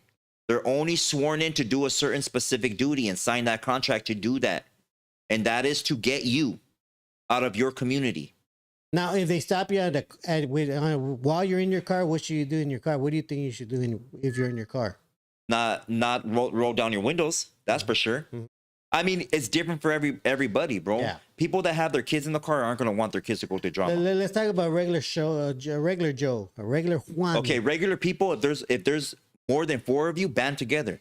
If there's 3 of you, band together. Oh, band together. You know what? I'm glad you said that, because I am noticing that they only go after cars with one person. Yeah, they'll do that. Yeah. They'll do that, and they're not pulling up with one car. They're not pulling up in one truck. There's 3 trucks that are pulling up, and they're surveilling the area before they stop. Yeah, they want to make sure how many people are going to be combatants or not. They're strategic, and that's one thing that about the raza. We did a video one time where I talked about strategy. Okay, we talked about the whole the scrimmage line. Remember that video, NORBEEZ? The scrimmage line one? You remember the scrimmage line? What is a scrimmage line? You talked about that? Yes, I talked about that, bro. Okay, when we went down to LA, right? What do the Huras do once they seen us? They made a scrimmage line. Oh, okay. They made a scrimmage line, right? Yeah. They have all the ones that are willing to take the hits, all the new booties in the front. Yeah. They got all the heavy hitters in the back. Yeah. You know, aiming at us. Okay? Yeah. A scrimmage line. Raza, we'll go out in groups, and these groups, there's maybe 3 down ones. Yeah. 3 down ones within 10 people. 3 down homies that are willing to do whatever. Those homies are going to get gaffled up. And the rest of the simps are going to run. They're there to record. All the rest of the people are there recording. There's vatos that are actually, you know, and that's what they want. They want to weed those out. They want to get all the real active homies out. Yeah. That's the resistance. You're the resistance. You're not just there to film. All the rest of the people are spectators, homie. Yeah. They're not worried about all that. Yeah, yell all you want. It doesn't matter. It doesn't matter. We don't want you. We're not here for you. Yeah, you be mad all you want. Go home and watch reruns of what happened. You're not important. We want the true resistance. Yeah. That's how you take out your enemy. You know? Yeah. Who are the ones putting in work? Find out his name. Let's find out where he lives at. Gang warfare is the same thing. They're a big gang, bro. You find out your enemy guy. You find out what kind of car he's got. You find out where he goes to the store. Where does his hyena work at? But You know? it's crazy that you would say that too, because recently a few pictures have come out of some of them carrying their toys, and they're noticing that they're not carrying it like a regular agent would. Right. They're carrying it like this. Yeah, they're all And wanna like be. this. They're just, they love that this happened, bro. They love that this happened because they want to go out and act out their fantasies. They're trigger happy. Yeah. They want to act out their they want to manhandle raza out there. Shout out to Tony A on the live chat. Where's Tony A at? Oh shit! How did Tony A get a wrench? Take his wrench right now. He's always at a wrench. What's up with Tony A? Shout out to Tony A. Go watch his podcast. Much love to Tony A. Yeah, but I still want to take his wrench. Ah. Anyways, shout out to Tony A. Respects to you, bro. Yeah, but what is everybody doing out there, homie? Yeah. They're filming out there. They are filming. Nobody's doing nothing. There's a couple of people, but the real strategy is to learn what they do. You're right. You gotta learn the moves that they're You're making, right. bro. You're right. You gotta learn what a scrimmage line is. You're right. You can't go out there without. They're out there in gas masks. For what? Obviously, because they're gonna be shooting pepper balls, pepper spray, gas canisters. Now they're using frequency warfare, like I called it when I showed people that truck that shoots frequency. And guess where they used it? Yeah, in public. No, they used it in Venezuela. And okay, right there. And you know what else they're doing? They're tracking your phones. Oh yeah. They're tracking your phones. Is your phone in the vicinity? They got, man, you know what those Gwyn towers do? You know what a Gwyn tower is? A lot of raza don't even know what Gwyn towers are. They're not only used for they're called cell towers, bro. For the layman. Okay. But they're called Gwyn towers, and there's many thousands of apps, bro, in that Gwyn tower that are used for communication, for tracking, for listening. That can track your phone. They know every move you're making. Well, they know who's in that vicinity, how many cell phones, how many combatants. So now that you know that many, now we know how many officers to send, how to flank those people. Yeah. You know what flanking is? Yes. When you come at them from both sides. Yeah. Strategy. Yeah. What do we got? Do we got strategy? Nope. There ain't no strategy. We're trying to build this team up. It's like a lot of clicks. It's more like a lot of clicks that were there. Yeah, there's a lot of rah-rah, groups of rah-rahs. Yeah. You know? And not to mention that they have that one truck with the back part. Yeah, I don't even remember. That's the one where they actually, start catching everybody's phones. Yeah. If you see they got facial recognition. Yeah. They got all that, bro. Everything you could think of that you've seen in movies, they got. I think they're slowly starting to understand that part, though, that, they got to start using strategy that they're using, because it's a losing battle at this point, the way they're going about it. Yeah, but I think they're going to have to eventually realize, okay, we got to set up the front line, the ones that are willing to like be the wall. And then we got to get the second row, the ones that are able to help that row. And then, whatever leaders there are back there, they're there, giving instructions on what to do. Yeah. I think eventually it's going to get to that point, because these protests are getting bigger. And what it is that people need to study. You need to study. Even though if you don't consider them your enemy, bro, anybody that's oppressing you is an enemy, point blank. If they're oppressing you with laws, putting chemicals in your food, that's your enemy. I don't care what anybody says. That's your enemy, bro. They're here to destroy you. Fake chicken. They're here to feminize your men. They're here to indoctrinate your mind. They're here to make you believe in whatever they believe in. They're here to make you worship whatever they worshiping, and make you forget about your cultura, who you are. That's what they want. They're here to take your land. They've been doing it for decades. Are you just going to sit there and film? Huh? Are you going to go to that protest and wear a Mexican flag and not know what that flag represents? Are you going to throw all these brown pride and cultura tattoos on you and not know what they mean? Is that why you're here for, all you youngsters watching? That will replay this video and watch that? Is that what you're here for? Are you here to impress the hyenas on TikTok or Instagram with your mas chingon pictures throwing up your barrio? Yeah. Are you really out here in the struggle? Are you really out here for the cause? A lot of gente, and I'll say it, a lot of gente from sureños two norteños are out pushing a cause. What cause? What cause? This is the cause. Okay. This is the cause. And we're being affected by it out here. All that jail shit and prison shit, that's for the fucking birds. All that fucking let's make a spread and do a burpee and what bottle are you from, homie? That doesn't mean shit. That doesn't mean nothing. We're out here destroying each other. Point fucking blank, period. Well, I mean, you got podcasters that are saying, oh, we don't get along with those people up there. Yeah, because they're fucking stupid. And those are the first vatos that get knocked out. Those are the first vatos that are never leave their fucking studio or in there filming all day, talking and gossiping about other men like Hainas that run from you at car shows. You know? All this that are taking fucking judo classes now because they get beat up. You know? Like straight levas. Real shit. They're straight weenies. Those are the you're not gonna see them out there pushing a line. Yeah. They don't know nada about politics or gang politics. They don't know nothing. They're right here selling wolf tickets, homie, and all the gente are barking. So you're saying like right now, now is the time where we need to find that common ground and not talk about this north south anymore and just talk about all that north and south shit. That's over. That's for the birds. All that gang shit. That's for the birds. Yeah, you love your barrio firme. I love mine. Yes. That's firme. Yes. We grew up in our neighborhood's fine. Yeah. But when you get down to the nitty gritty of shit, it's all about green.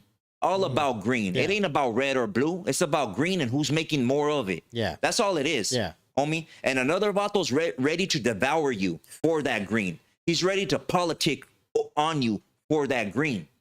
It don't matter if you're his familia, if you're his homeboy. I've been through all that shit with homies. Yep. I've lost good homies. Homies got smoked. Homies moved away because of it. It's a lost case, homie. We can never make enough money. There's no damage that you had. You're only remembered by the last dirt you did. You know? And who what work are you putting in? On who? On your gente. Yeah. On another warrior that could be backing you up out here for the real cause. Yeah. This is the real the majority of Raza, they're not from neighborhoods. They have neighborhood families that are from gangs. They have family members, but they don't give a shit about gangs. They're worried about their familias and feeding their familias. Of course. And the only way they're gonna feed their familia, is if they have a good job, good education. Everybody has this thing, right? Oh, we gotta make it out the hood. Does anybody ever make it out the hood? A small fraction. A very small fraction make it out the hood. Yeah. Not everybody. Now that's a trip too, because it's like pointing out that weenie that keeps trying to start some fight between north and south. Then you have another guy that's from the north that's telling his audience, hey, don't get upset, guys. This happens every day. Our people get taken down. It's normal. Don't get upset at that. It's not normal. He normalized it. It's normal to him. It's his opinion, and that's only one person. Not even a crumb off the cookie. He ain't even a crumb off the cookie. And that fool's voicing his opinion to his whole audience and wants his audience to believe everything that he believes in because he's a simp. He's a simp. Hey. That fool either wants numbers, he wants clout, or he's just a weenie, homie. That fool's a weenie. Might be a weenie. You know? You know what? I think we're gonna have to go through to that video and then go ahead. My bad. Give me a second here. I gotta set up this part right here, the presentation, and then let me pull up this thing right here. Gotta go to that now. We're gonna play the video of that's. Is it the video or the audio? Or you could play the video. Yeah, we could play the video. All right, yeah, because let me just open this up right here. Let me open her up. Hopefully it doesn't play the audio so quickly. Okay. Try to do that. Okay. Now we're gonna play this video of this candidate for this mayoral candidate for Long Beach. That he made a public statement. And that's the video that we're going to play right now as soon as I could. This thing into a new tab. Shout out to the chat. Appreciate you, Philo, the Red Cat. Right? He says his Moscow suit. Crazy. Smileys. Chris from AZ. Appreciate you, homie. Dolphin, welcome in. El Jefe del Jefe. Shout out to you, homeboy.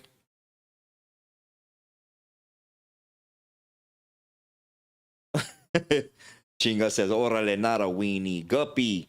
Welcome in, homie. Ninja Magic. Appreciate you, homeboy. Well, Michael Ojeda, appreciate you. Go Sosa, what's up, homie? Welcome in. 805 Plumbing, Pelon, Oni, Buff Fingers, always a pleasure. Buff Fingers. Are you ready, NORBEEZ? Are you almost ready, or it's a coming? People are gonna fall asleep. It's a coming. It's a coming.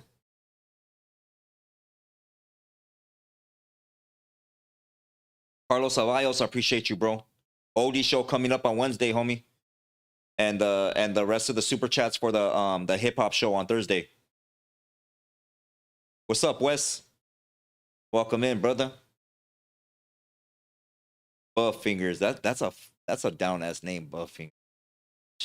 I wish I had Buff Fingers. Wish you had fingers in your buff. Hey. Come on, Buff Fingers, hurry up. All right. Damn, you take forever, man. I gotta put him up there. You see him? You see him? Yeah, there he is. Play it. All right, hold on. Hold on, wait a minute. Let me get something sorted. All right, here we go. I am calling all 55 gangs in my beautiful city.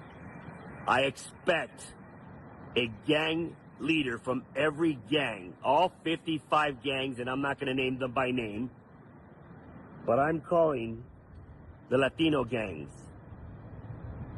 I'm calling the Cambodian gangs. I'm calling the Filipino gangs. I'm calling the black gangs.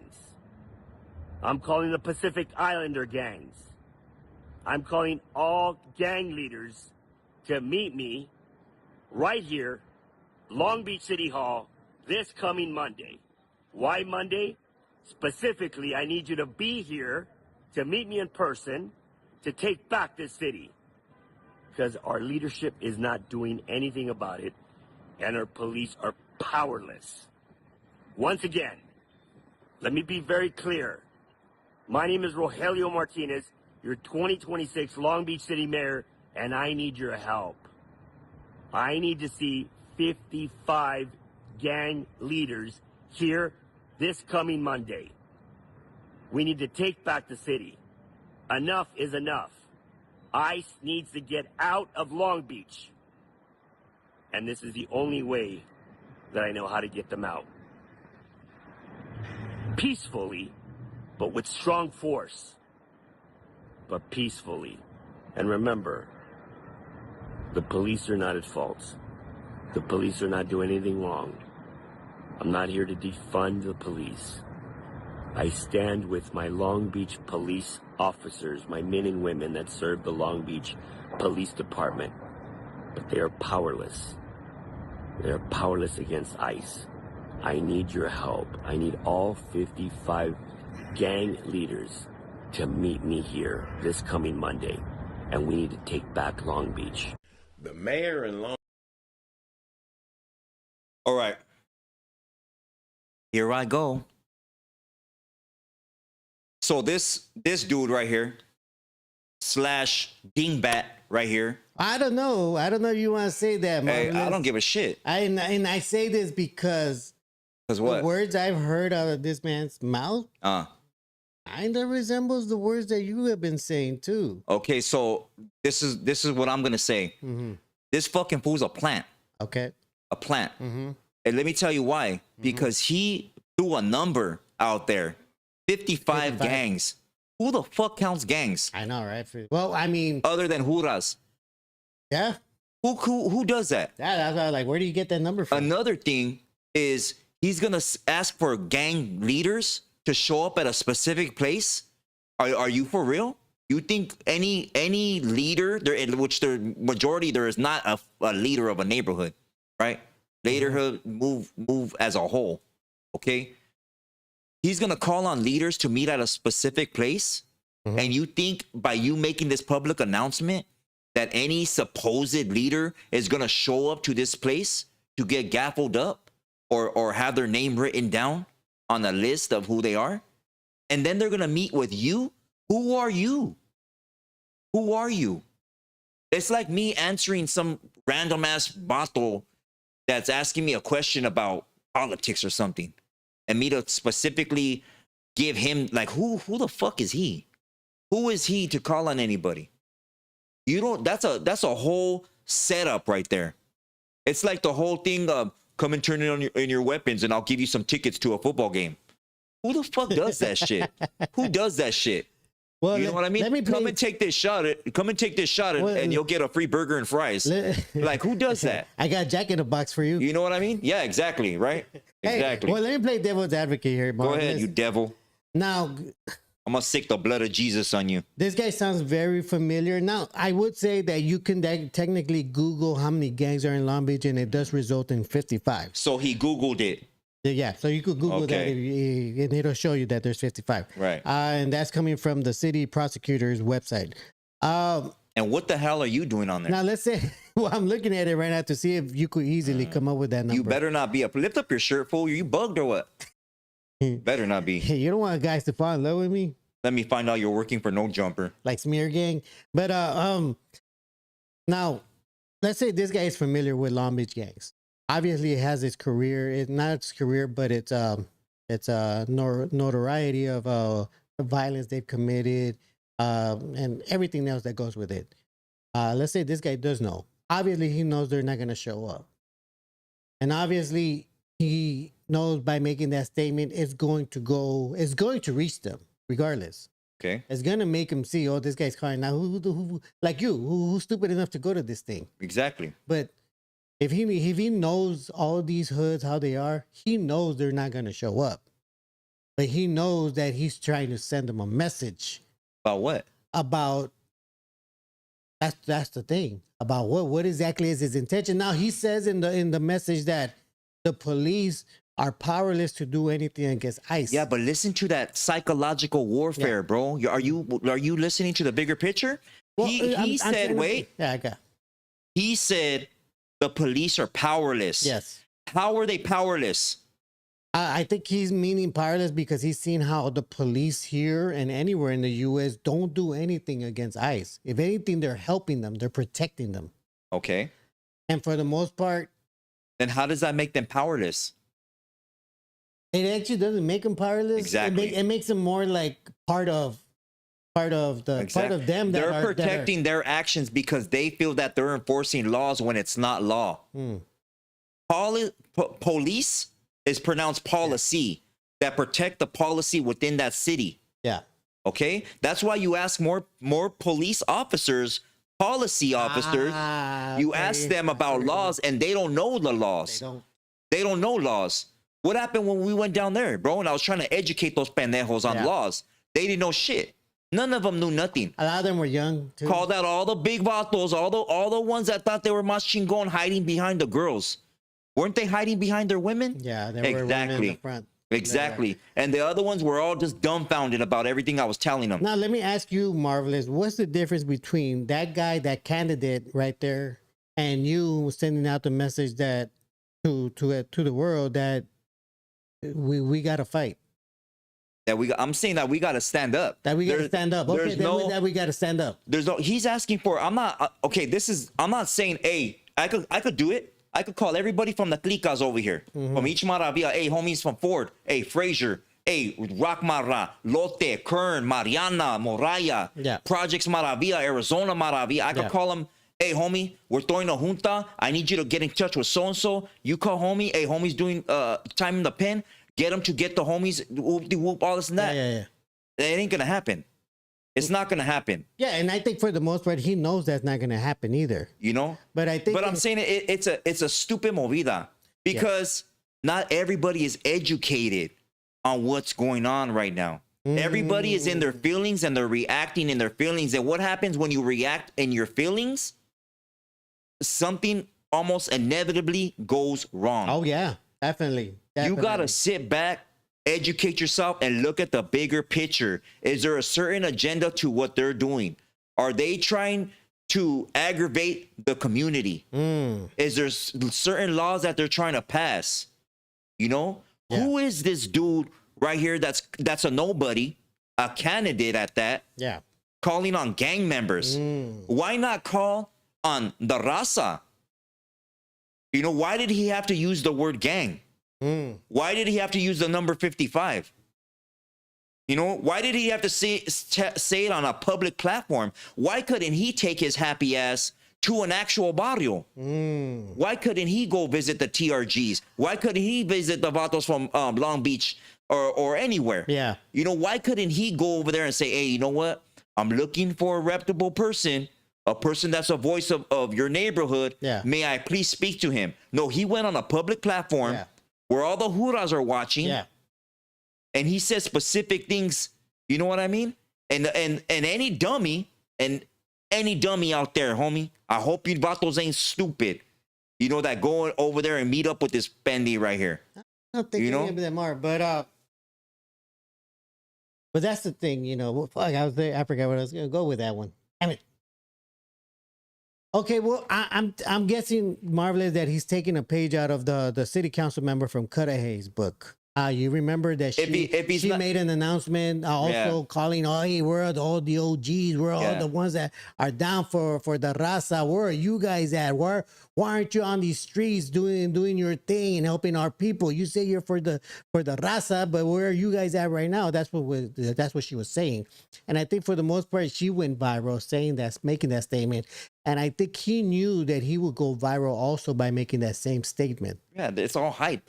It's all the main thing, like these fools for clickbait. But would you say it's in a way he knows they're not gonna come, but he knows that it's gonna get to them, and he knows that he's in a way sending out a message. Hey, we need your help at least to and look at with the whole ICE thing. Look at I know you're doing the both side thing, right?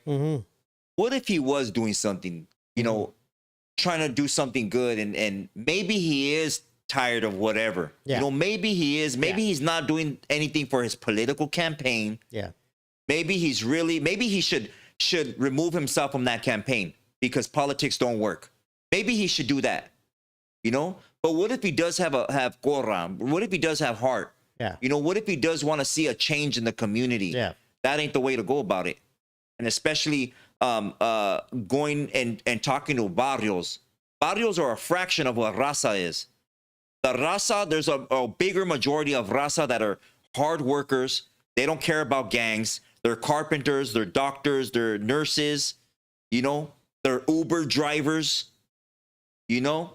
They're actually working out here. They're not doing bad things. You know what I mean? Yeah. I mean, whoa. And that's the thing, because we don't know his true intention. Is it maybe having a town hall meeting, you know? And if they don't let you do it at the town hall, maybe that they don't let you do it at the civic center or whatever. Hey, go out in public, homie. There's vatos that get a microphone all the time. They're on Hollywood Boulevard in Highland. I see them. They're preaching Christianity. You know, they're preaching Muslim. They're preaching spirituality. Whatever they're preaching, homie. They're out there. Go do that. You know, create a following. Start a YouTube channel. Create a following. You know, voice your opinion and show facts. Show what is a better way, homie. You know? Yeah. But they're right here with there's no function. That's one person that's saying. That's why I'm saying it's a plant. You can't. Hell no, homie. No way. But I would think that, like, let's say this guy's born and raised Long Beach, and he knows the history of all the gangs there. He knows the chaos that has happened in the past and what it is now. I mean, you gotta assume that he knew what kind of, you know, chaos he would create out of this also, because it is reckless. It is reckless, and especially for somebody that's trying to run for mayor. That's you could say that's a career killer right there. Simon. That would mess up his candidacy to become the mayor of Long Beach. Denise, welcome in. Denise, appreciate you. My respects always. But why do you think he would give up a chance to be mayor of Long Beach by making this statement? Why? Well, what's his gain? Well, I mean, because he's not gonna win after this because there's like way too many people that are upset with him for making that statement. That's why I'm saying So I believe that he was paid or coerced to say that, bro. That's why, to push an agenda. There might be some gang members, you know, that are willing to go over there and okay, there's finally somebody speaking up and rile up the crowd. You know, get them to push a line. You know, let's find out who the resistance is. Go say this. Create an event over there in that city. Let's see how many dudes are over there. How many actives are really out there gonna go push an issue? You know, go really gonna do some damage. Let's weed those out because we're gonna need to enforce the real laws, and we're not gonna be able to do them with them in the way. You know, you gotta think of it. This is warfare, NORBEEZ. This is warfare right now without the missiles. Yeah. You know, without all the stuff that goes on. This is a mental war, bro. How do you take over a community, a tribe? You remove all the alpha males. Yeah. And if you can't remove them, you feminize them. Well, that's what's been happening. You okay, then. So you know that. You know that. You know that. There ain't nothing else, bro. This is literally tribal warfare and a people being pushed out of their land. No such thing as a border. Sorry, all you you know, high power American. You know, there's no such thing as a border, man. And then, well, that's okay. So again, where do we stand as far as are people getting grabbed by these people that aren't even real agents? Where is our stance on these people as far as like witnessing it? Witnessing is, what are you gonna be, a witness? You're gonna tell that witness story for the rest of your life. What you've seen happen. You're gonna tell your grandchildren, oh, you know, back in the day, I seen this lady get pulled out of her car by the ICE agents, and yeah, it really happened. I was there. I seen the whole thing. Is that what you're gonna do? Is that the story that you're gonna tell? Or I was there in the fight. I helped her. I helped her get away. I helped that lady. She wasn't an immigrant. This is her land.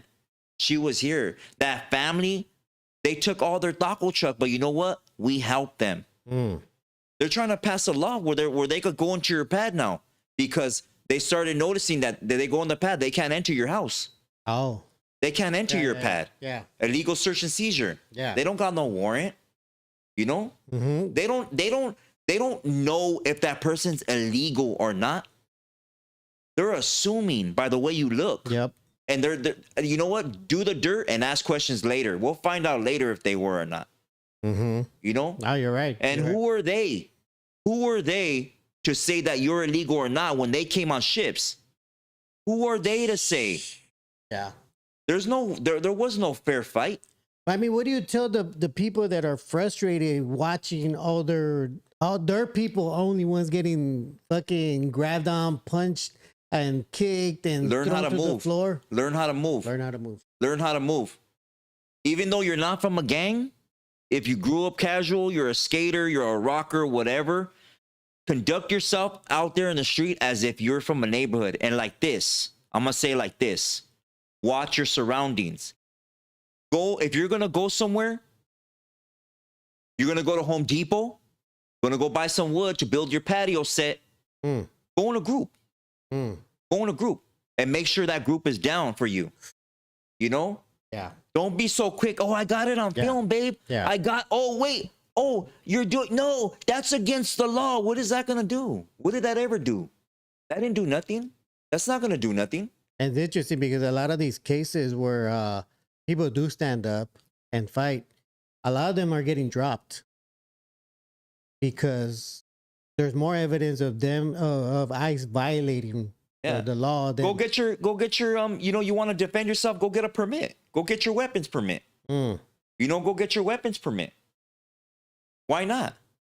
You don't like weapons? Hey, while your enemy's using weapons against you, that reminds me of what are you gonna do? Yell at them? That reminds me of what are you gonna do? Those Black Panther guys from the East Coast. I don't think they're calling themselves that anymore. Some sort of issue, but But they're out there and they got their weapons. And But they're imagine, patrolling. bro, imagine that. Imagine somebody going up to you, NORBEEZ, and pulling you away from your son. You know, imagine that. And your son just sitting there, just standing there yelling. Mm, Like, nah, mijo, go fight for your father. yeah. Go fight for your dad. Mhm. I know if we're together, NORBEEZ, just saying, bro, if I take you somewhere and somebody tries to grab you, dog, You're gonna defend my honor? hell no, I'm gonna film that shit. Hey.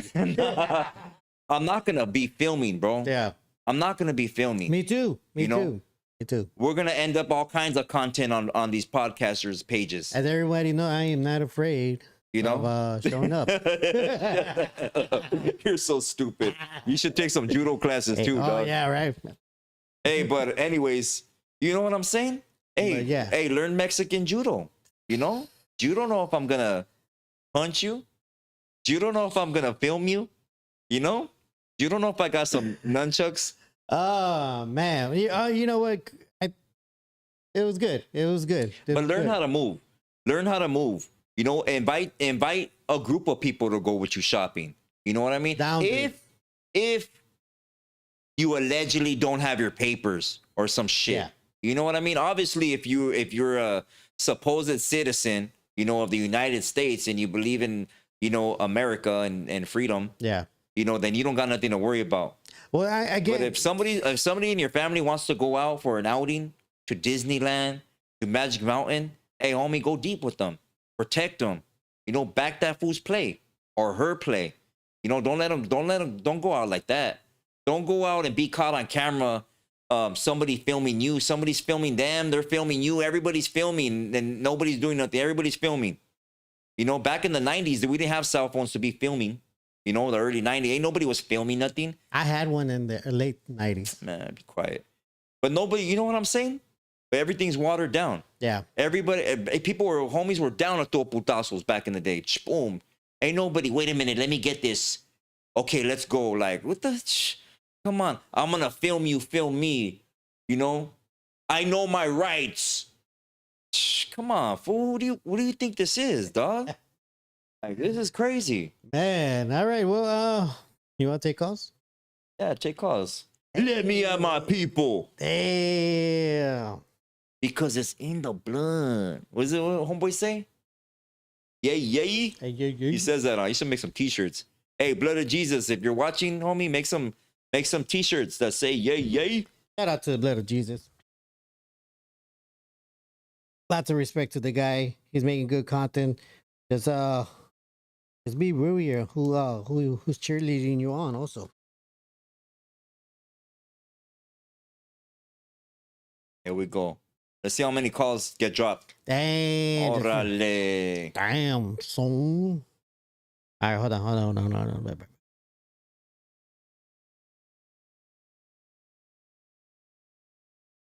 All right, ladies and gentlemen, the number is up right now. If you want to give us a call and talk about the topics that we have been talking to, or you got a question for Marvelous, or you got a question for me. Hey, shout out to para_arte. Give him a follow on TikTok. Beautiful artist, man. Good artist. Definitely. Well, right now is the time if you want to speak up and say your piece and you know, not in the words of Tony A, this is not a debate. He says that. Is he still in the chat? I don't know, but shout out to Tony A. I don't know. Go give me that wrench, man. Damn. Oh, okay, man. Give him a pair of mini pliers. Hey. All right, but aside from that, you want to let me get while we wait for a call. Let me see if we could look at more of the questions because we only did like two or three questions. Oh, you for real? Oh, my bad. My bad, NORBEEZ. My bad, everybody. Trying to get to everybody's comment, homies. I appreciate you guys that share and like. I don't know how many likes we got, but I hope there's. We keep forgetting to say that too. Everybody, if you could hit the like button right now, that'd be great. Push that like button, por favor. That helps push the message out there and let people know that we're here. All right, caller, you are on the Marvelous Mind Show tonight. Your name and where are you calling from tonight? Orale, what's going on? How you guys doing? Good. And yourself? Good. Can you guys hear me? Yes, sir. Yes, sir. Can you hear us? Yeah. Can you hear us? There you go. Hello? There, I called it. You see? Damn. Damn, call him back. Uh, And NORBEEZ. See if he answers. I don't have any windows open. I don't got any windows open. He's probably trying to call back. Right, talk to him. All right, let's take another one. Go ahead.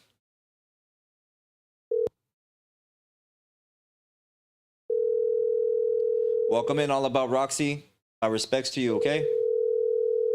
Hope you're doing good. Shout out to Roxy.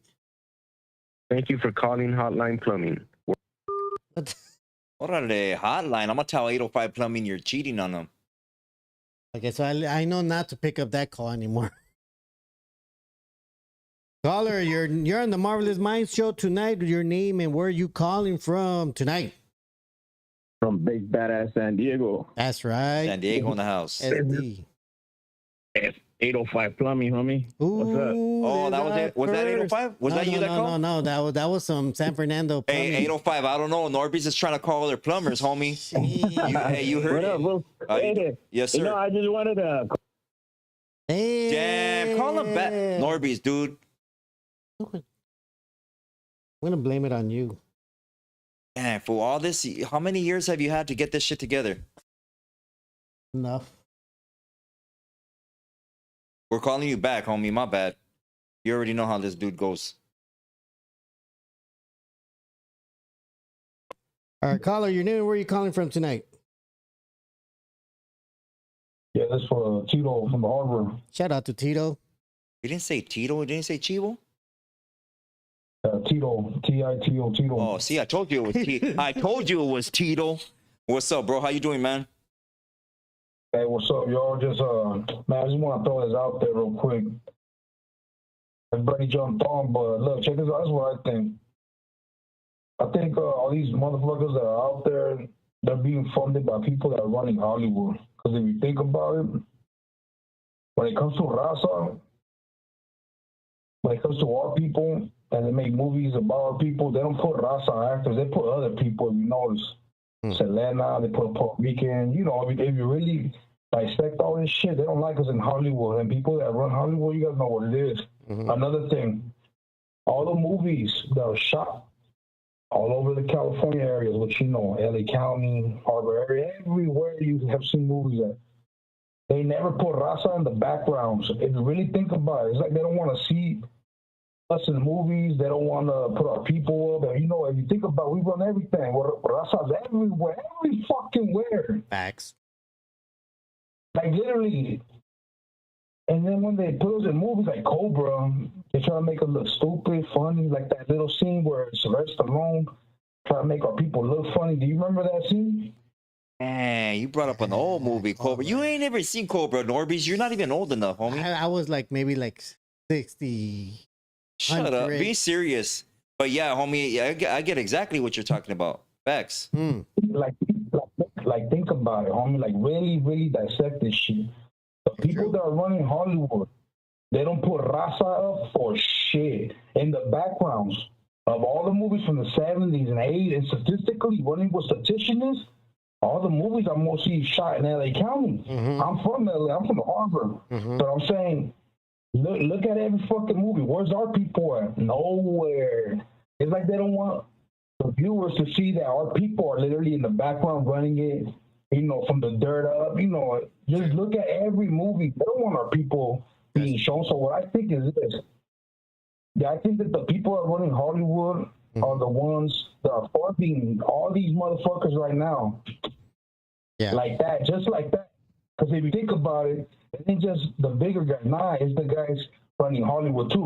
Hollywood does a lot of shit. But like I said, where are they coming from, all these people? We don't know. We just know they're coming from different states. They're not cops.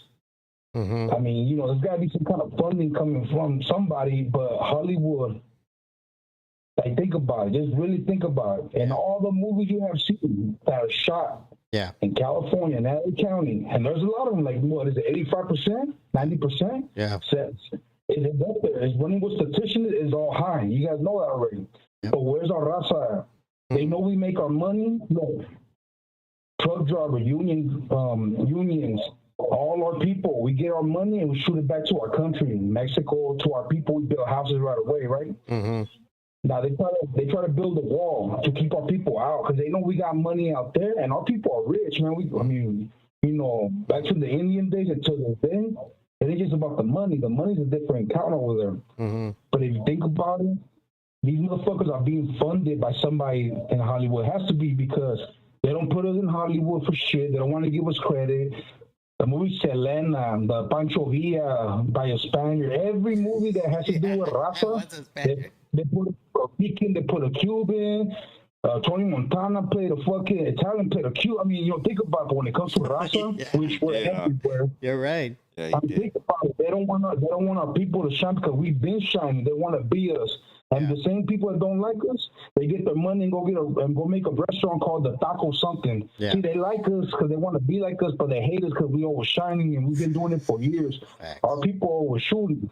But look, think about that. It has to do with Hollywood. Something that has to do with Hollywood because you guys already know they're already doing with that funny shit. Yeah. You know what they're doing. Yeah. I'm gonna check on it.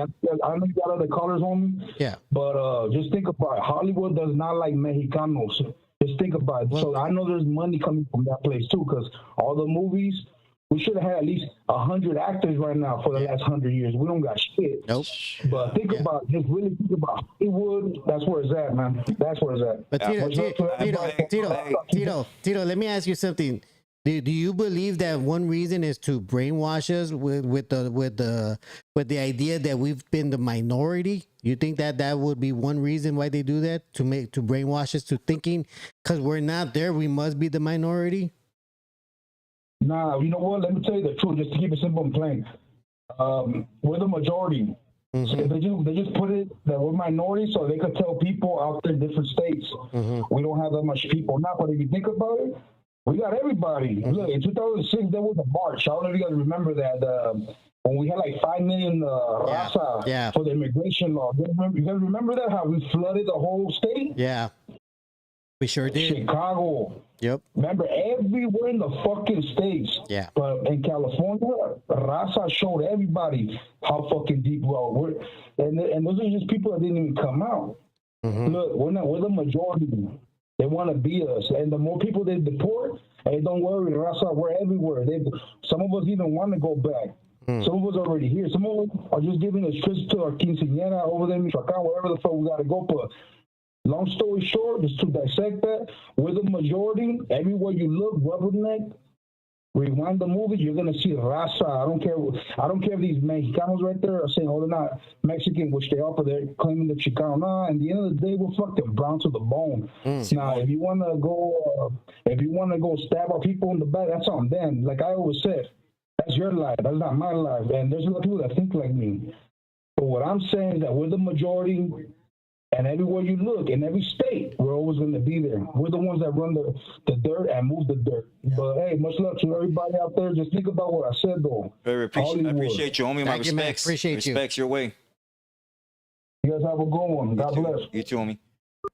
NORBEEZ, don't ever ask our callers a question again. Damn. You know how long that call was? 5 minutes. I appreciate him. 5 minutes. No, but you add on to it.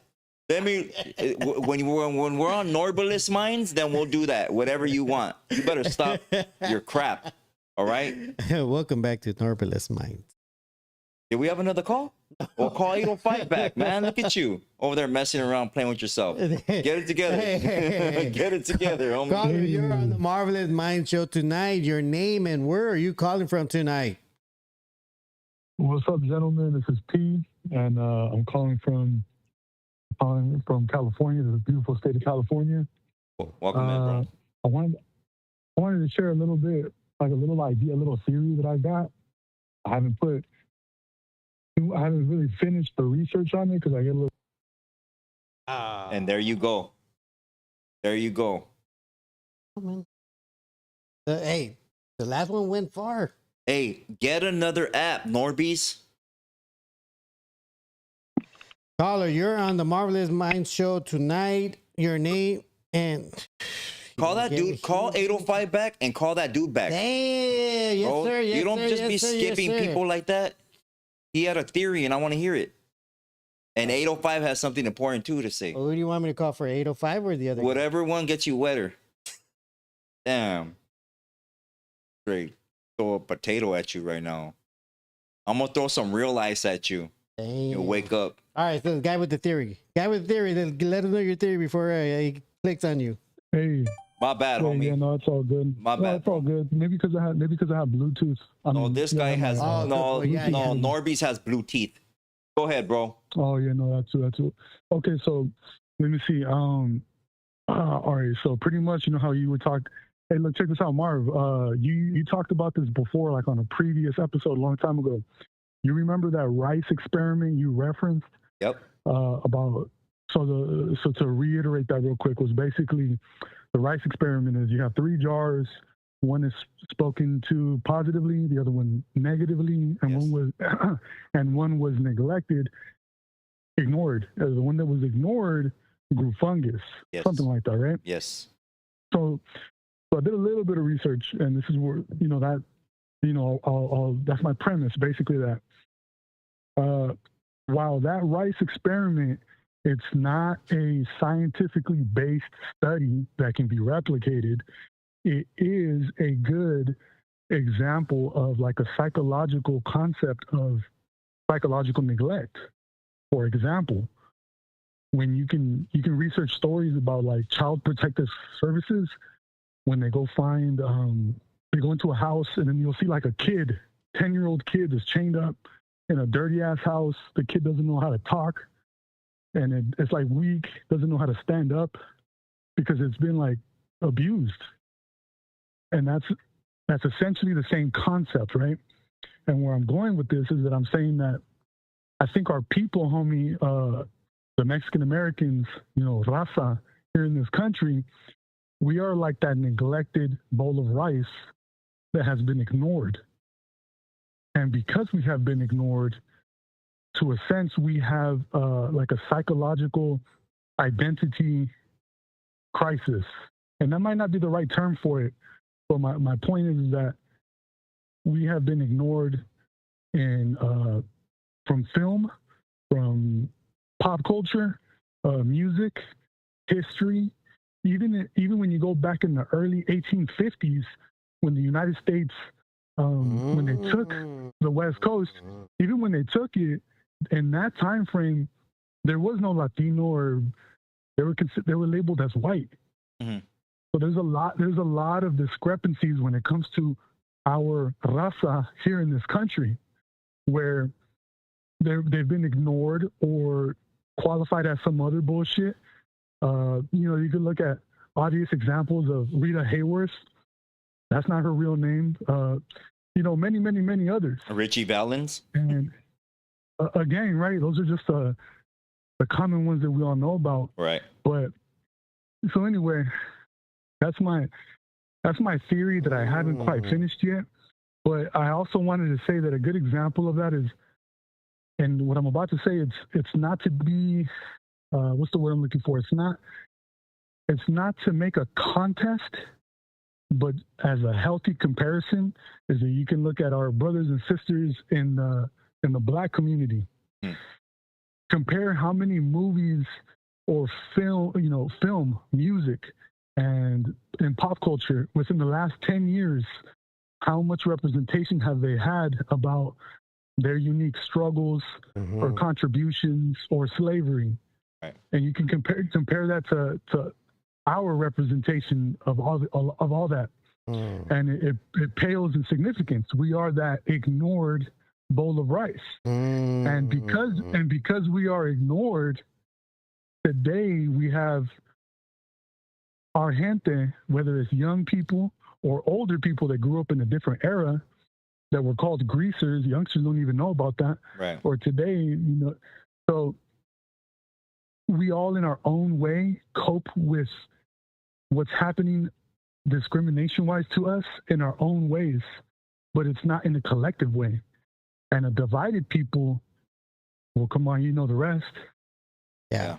Oh, okay. Yeah, we're taking all this energy out on each other. Yeah, you know, that's animosity. We've been triggered, bro. it's an interesting theory for sure. Yeah, hey, I appreciate your call, man. Thank you for calling in, bro, and giving us Yeah, that. for sure. Yeah, my respects to All you. right. I hope you have a Thank good you, man. night, bro. Thank you for tuning in, homie. Good night. Good night. All right. Yeah. And that's interesting. Where the ignored rice? Why are you looking at me like that? Looking at me like Why don't you get on those phone calls instead of looking at me like that? All right. Just to let everybody know, don't be on your Bluetooth device, and we're not taking block calls. So if you're calling, do not be on your Bluetooth device. Caller, please make sure you're not on the Bluetooth device and your name, where you're calling from. Hey, NORBEEZ. Yeah, this is Angel calling from the San Fernando Valley. Hey, what's up, Angel? Hey, what's up, NORBEEZ? What's up, Marv? Thanks for taking my call, guys. No worries. All right, man. Yeah, so tonight. Call him back, please. Call him back before you take another call. Por favor.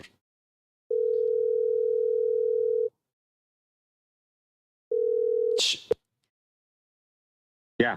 All right, you're there, man? My bad, bro. You're not on a Bluetooth device, right? Hey, NORBEEZ, don't blame the caller, bro. They're legit. Stop. Go ahead, bro. My bad. Nah, I don't think so. If I'm getting through, but you hear me, right? And I hear you guys clearly. Yeah. Go ahead, brother.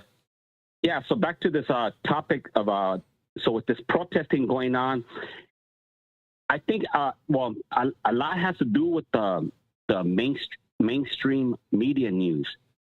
You know, because everybody gets their information from some kind of mainstream news source.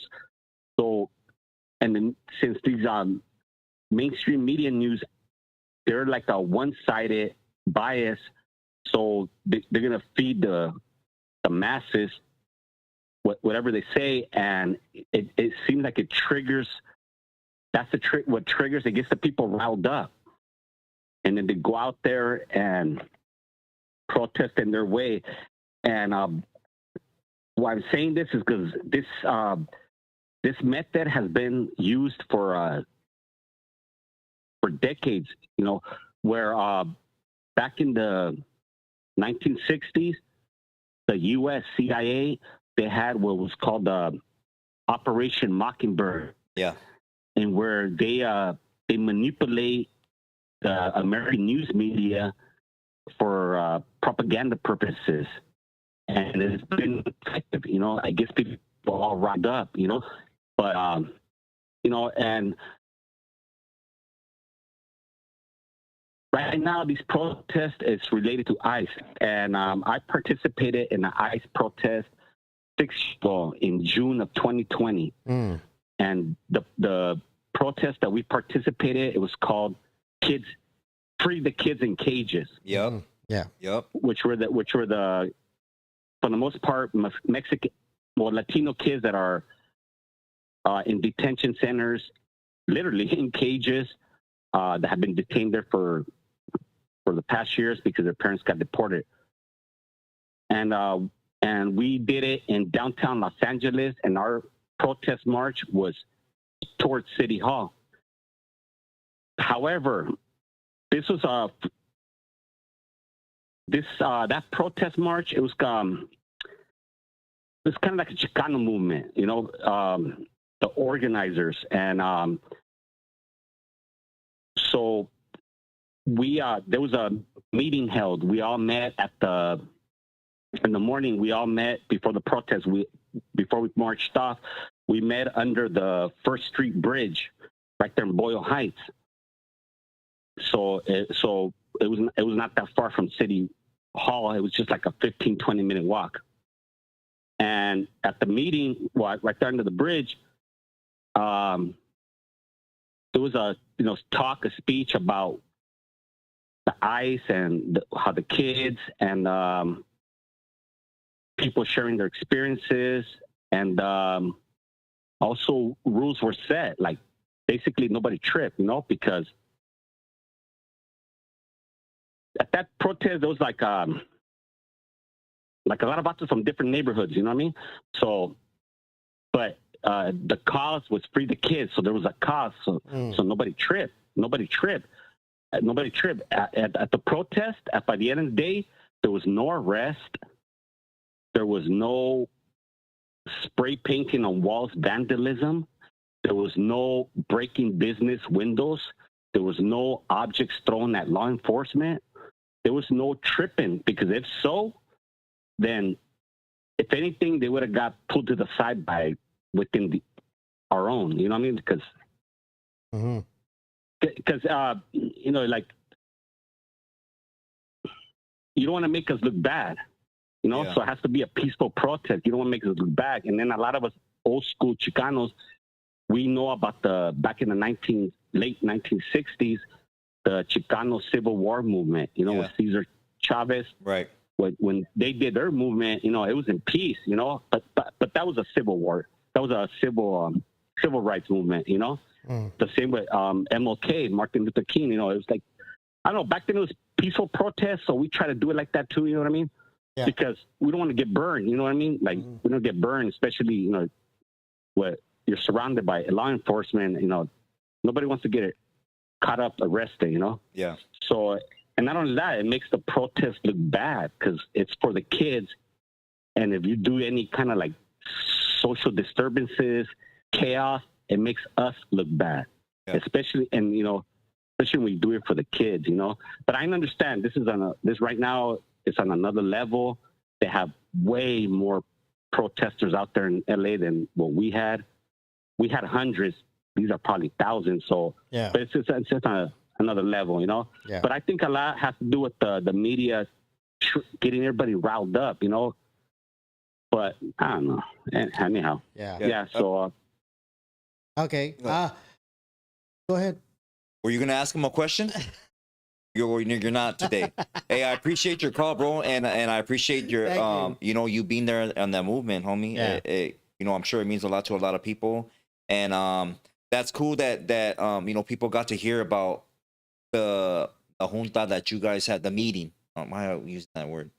The meeting that you had prior to going to protest or going to speak out about the kids. You know, so I hope people learn from that.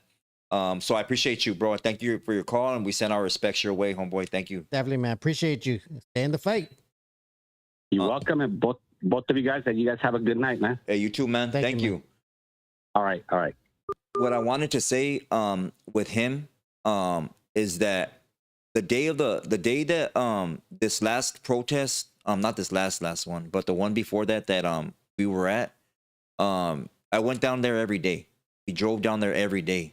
You know, the first day, was it the first day or the second day that we were right there in the front? I think it was the second day. Okay, the second day. What they were doing down there, the huras and all the federal officers or whatever the hell you want to call them, is they were showing all the rookies watching. They were showing all the rookies how to study us. And what streets we were being on, and what streets we were moving to, and who looked like a combatant, and how to confront that person. And what they were doing is they were driving these wannabe officers around. Some of them officers around in cars. They will move like in 4 carloads, 5 carloads to the next area, and show them. Different. They were doing drills while we were down there, and I bet you a lot of raza. What up? Go ahead, bro. A lot of our people don't even recognize that they're studying you. They're studying you. They're studying. They know that you're a combatant. They know that you're out there to not only protest, but some are out there to do vandalism or whatever you want to call it, and they're studying you. So learn how to study them. You know, my bad. Go ahead. Caller, your name and where you calling from tonight? Bobby. Right here. Yeah, Bell Gardens. Bell Gardens? What's up, man? It's good to hear you. Welcome in. Okay, so look. First, I wanted to kind of pose a question, but I guess you could answer it after the call. So I kind of was wondering, man, is there like a agenda, right? So anti-indigenous agenda and how there's people, callers right now, they've been saying, right, with the rice theory, right, how we were been left alone or whatever. But we are looked down upon, right? We've been looked down upon in the movies and, you know, music, or they don't want to let, you know, we're not the standard of beauty or beautiful people. People don't look at us and put us on a magazine or stuff like that. So I was just wondering, is it, are they pinning people against each other, or is it they're anti-indigenous, they're anti-us? Because just a couple years ago, or just the last 2 years, right, they let a bunch of immigrants in. And these immigrants were more like Afro-Latino, you know, Spaniard mixed with like African from Colombia or Venezuela. And when they came in, they got labeled migrants, right? So they weren't labeled illegal immigrants or illegal aliens. And they were kind of welcomed in, and they gave them socials, and, you know, they gave them vouchers for Section 8 and apartments or whatever, housing, free housing and Wi-Fi. So I was wondering, so these people, they were not kind of looked down upon. I guess now they are, that Trump's in office.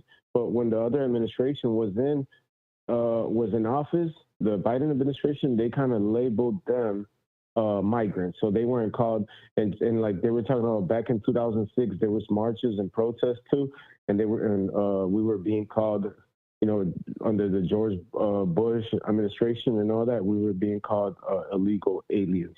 But when these migrants came in, they're like Afro-Latino, so they have more like Spaniard and Black features, you know, African features, and they're kind of like more accepted, you know, because they weren't called illegal aliens, they were called migrants, right? So now I think they're getting deported too, maybe, but they were given a social security card and all that.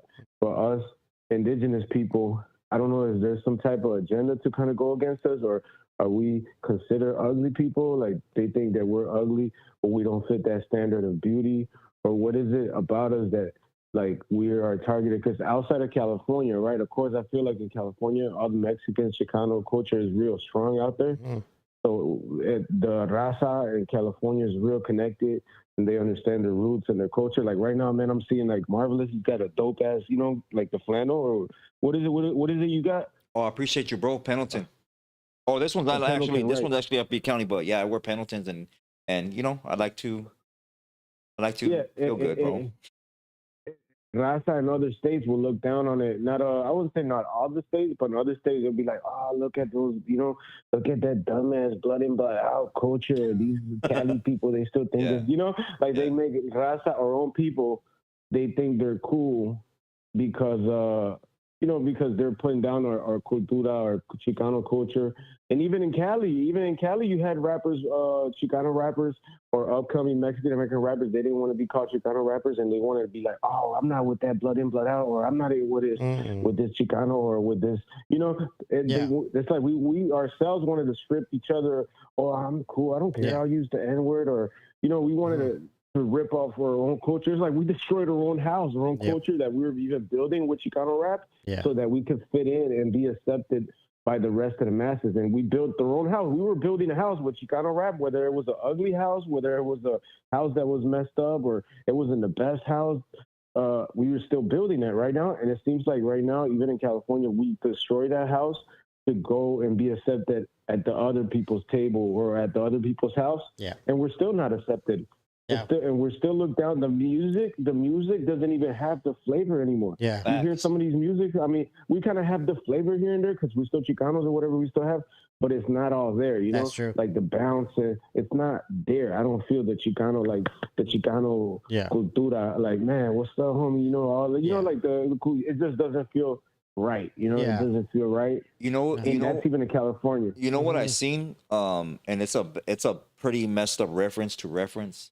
But there was an incident that happened at a 7-Eleven, and at the 7-Eleven there was these two dudes, two vatos that were from different barrios, and one was exiting the 7-Eleven while the other one, and I'm sure many of you, that video has gone viral, many of you seen it, and the vato goes in there and the other vato's leaving, and the vato that's going in bangs on the vato, or the vato leaving bangs on the homie coming in, and he pulls out a strap and starts. He goes, "What's up, ese?" And the other vato starts says the neighborhood, and they are start unloading on each other, you know, and they both jam out, you know, separate directions.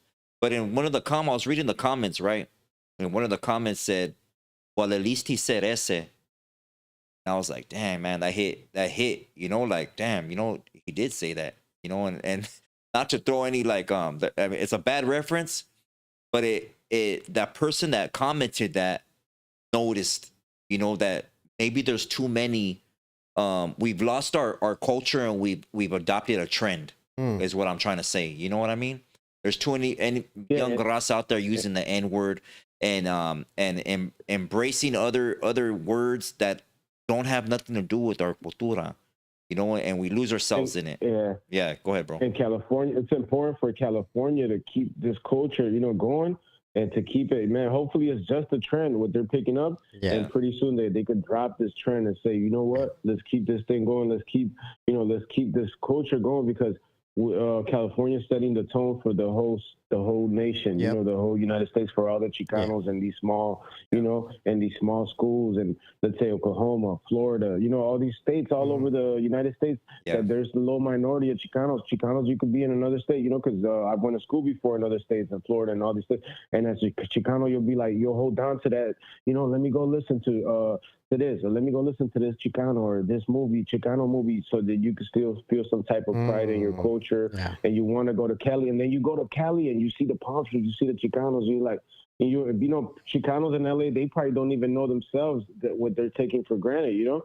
So when you're out there, you feel it, you feel everything, you know. And now to see them, just kind of to see all the Chicanos in LA kind of like letting go of that just to try to fit in. It's just a shame, you know. It's just a shame. But that's all I wanted to say. I do want to clarify your question as far as why Venezuelans or Colombians are being treated a specific way. Now, when the big migrations happened, it was mostly Venezuelans, and like I tell people, the reason why we accepted so many Venezuelans, because a lot of those people helped us, the United States, acquire the oil and the minerals from Venezuela. These are family members that participated in the United States entering the country and taking the oil, selling it off, taking minerals and selling it off. These are all family members of those people that helped the United States to acquire these things. And that's why, in the sense, we owe these people a better life, because once Maduro and once Chavez took over, all these people's lives were pretty much in danger, and they were at risk, because they were the ones that helped the United States acquire a lot of Venezuelan oils. Hey, before I go on NORBEEZ right now, I appreciate your call, bro. Thank you for calling, homie. I send my respects. Real quick. Well, go ahead. Outside of the NORBEEZ, but my question was more. It wasn't really what you just said. It was about why did they get accepted because of like their facial features and then being Afro Latinos, as opposed to us being kind of like. And that's not to kind of. I was going to get to that part. Whatever. I was going to get to that part. I was going to stop him from getting to that part. No, go ahead, bro. Go ahead. No, basically, I'm just going to finish it up right here and hang up now, so I could just let Marvelous and you guys, you know, keep on with the show. Thanks, man. Yeah. So I just felt like they were more catering towards them also, because they like their physical, you know, their physical features, and they felt like they were more to the standard of beauty than us as indigenous. But that's all I wanted to say. All right. Thanks, man. Appreciate it. Go ahead, NORBEEZ, finish. Let's hear this. And like most of you guys know, a lot of the indigenous tribes, we all unfortunately lost the rights to our lands, because these people took it and wrote their paperwork.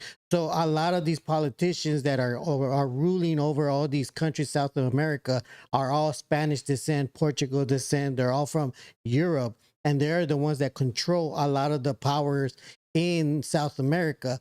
So it's no surprise that the people that helped the United States are of European descendants. And that's why when you see the ones that come here that were given social security numbers, that were given homes, that were given the VIP treatment, all of these people, the majority had a lot of Euro features, because they are the people that unfortunately at the moment run a lot of the countries in South America. All right, go ahead. I want to know from you, Norbeez, where do you get, and correct me, bro, is this your opinion? No, Because no, what you say, what you say, bro, is you say the reason why we let these people in, who's we? Well, I think that then that's why I say when I say we, I mean the United States, Okay, and who's the United States? an entity. Yeah, but who's the United? Is it the government that you're saying that's letting them in? Corporation, Okay, who's the corporation? the United States of America. Who's the United States? Business. Who's the business? Is the business who is it, bro? Is it the president that's letting them in? Is it certain congressmen that are letting them in? Who is it?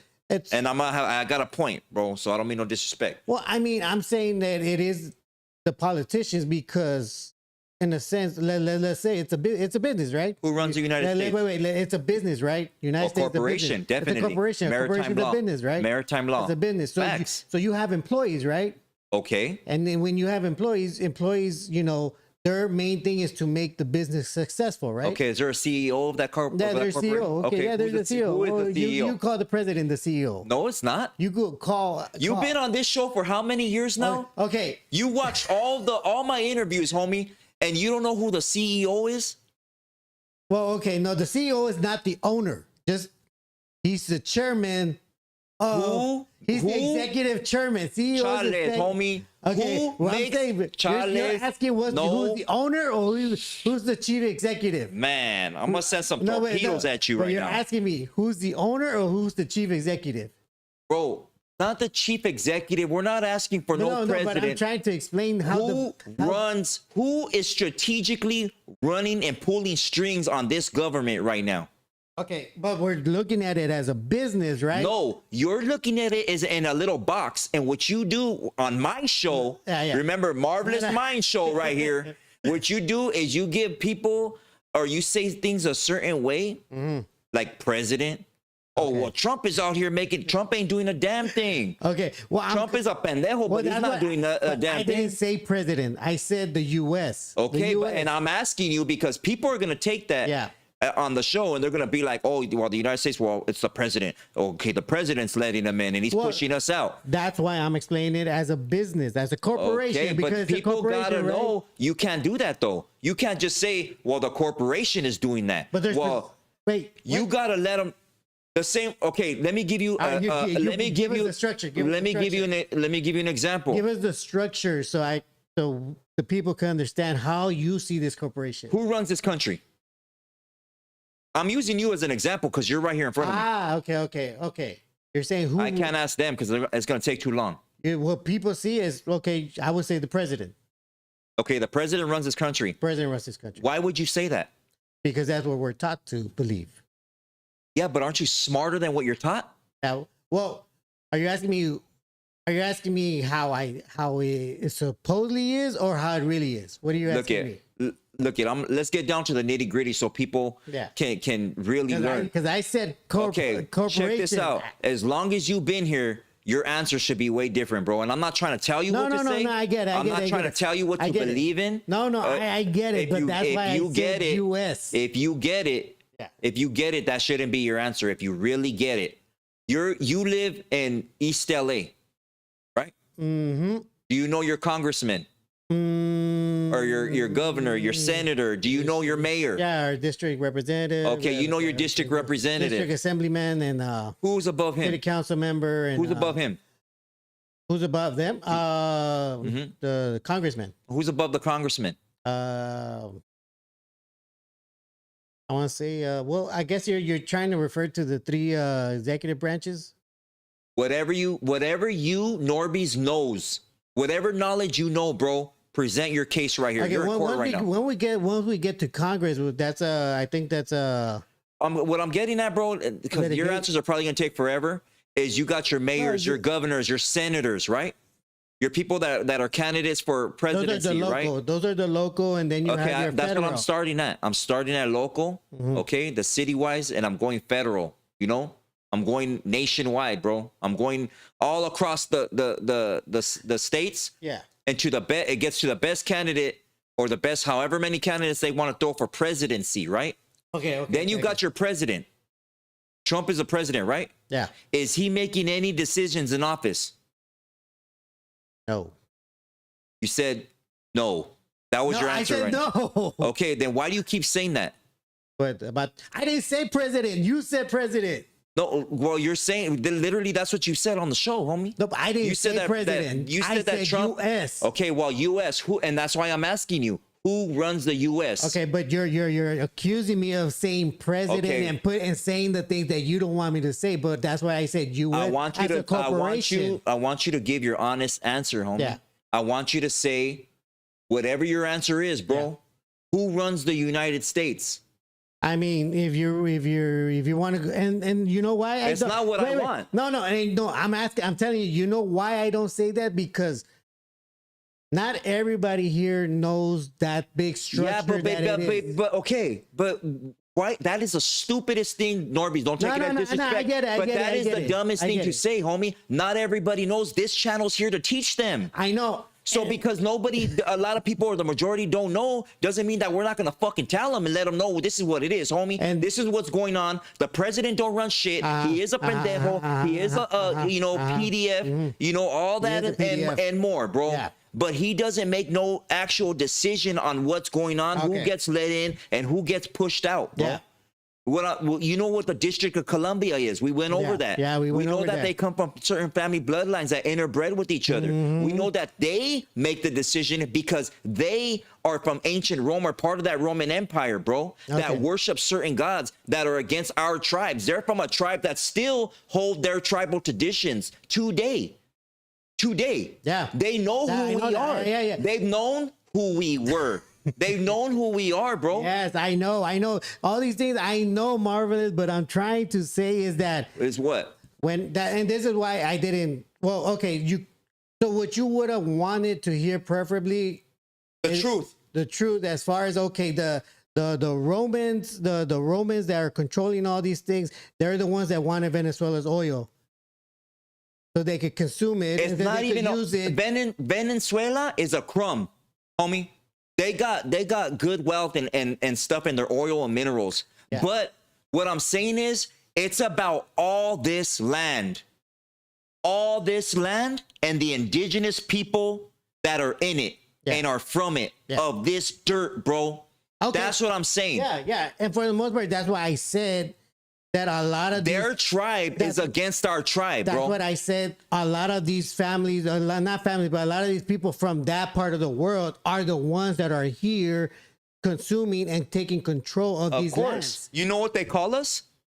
You know the name that they call us? Who? Goyim. Oh, okay. Okay, you know what that is? Now that was it's the lowest of the low. It's the dirtiest of the dirt. It's lower than a dog. Yeah. You don't even let the dog eat with you. You let a dog eat with you at your table before a goyim. Yeah. They see us as that, bro. Ask a small hat. When next time you see one on the ask him, hey, what is a goyim? He's gonna look at you with a smile. Okay, all right. Because he knows what tribe you're from. Now I'm curious of what your answer is to that question. To what question? To that question of why those people from Venezuela were being treated better than an indigenous person. It's all a shaking of the salt and pepper, homie.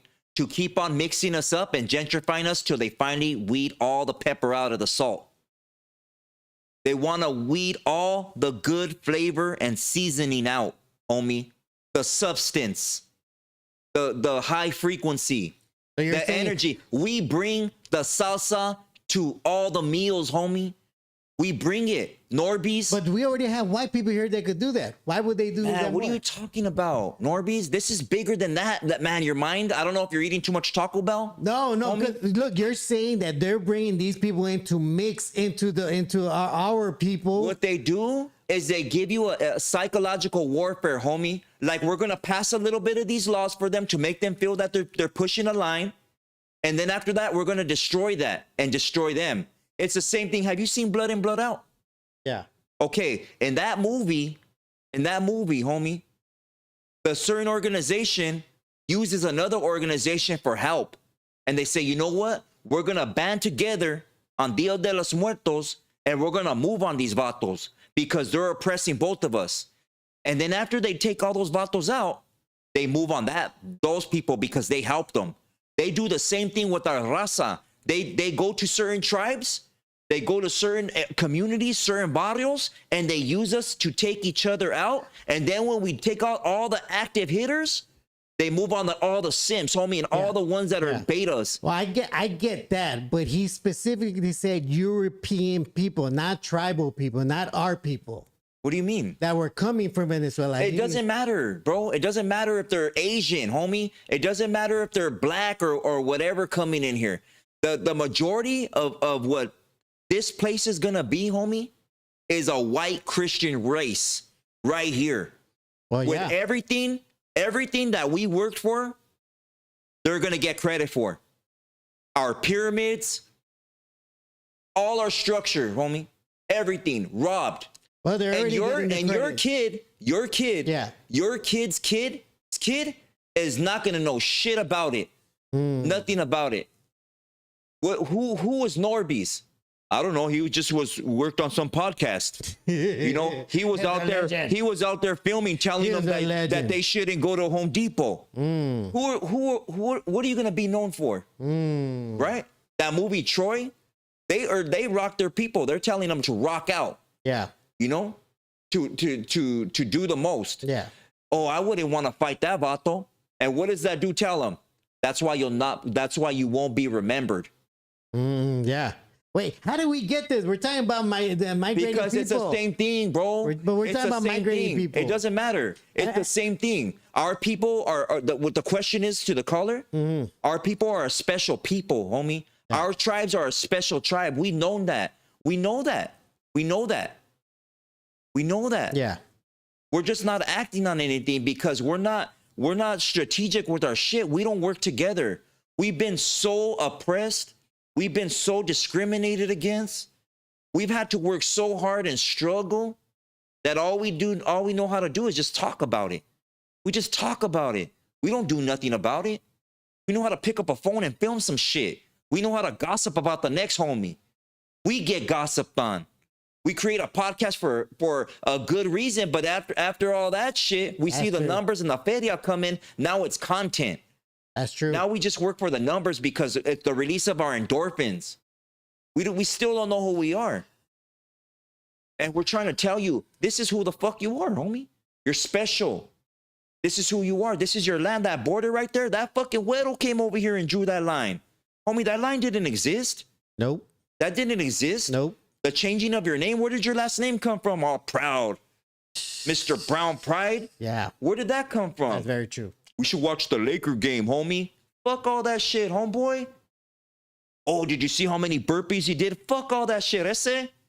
Oh, let me see. Go. Did you see that new burrito truck? They're making spreads over there. Charles, you're showing me how to live under captivity and eat under captivity while I'm in captivity? Fuck all that, homie. You're bigger than that. You're better than that. Your tribe is special. Know where you come from.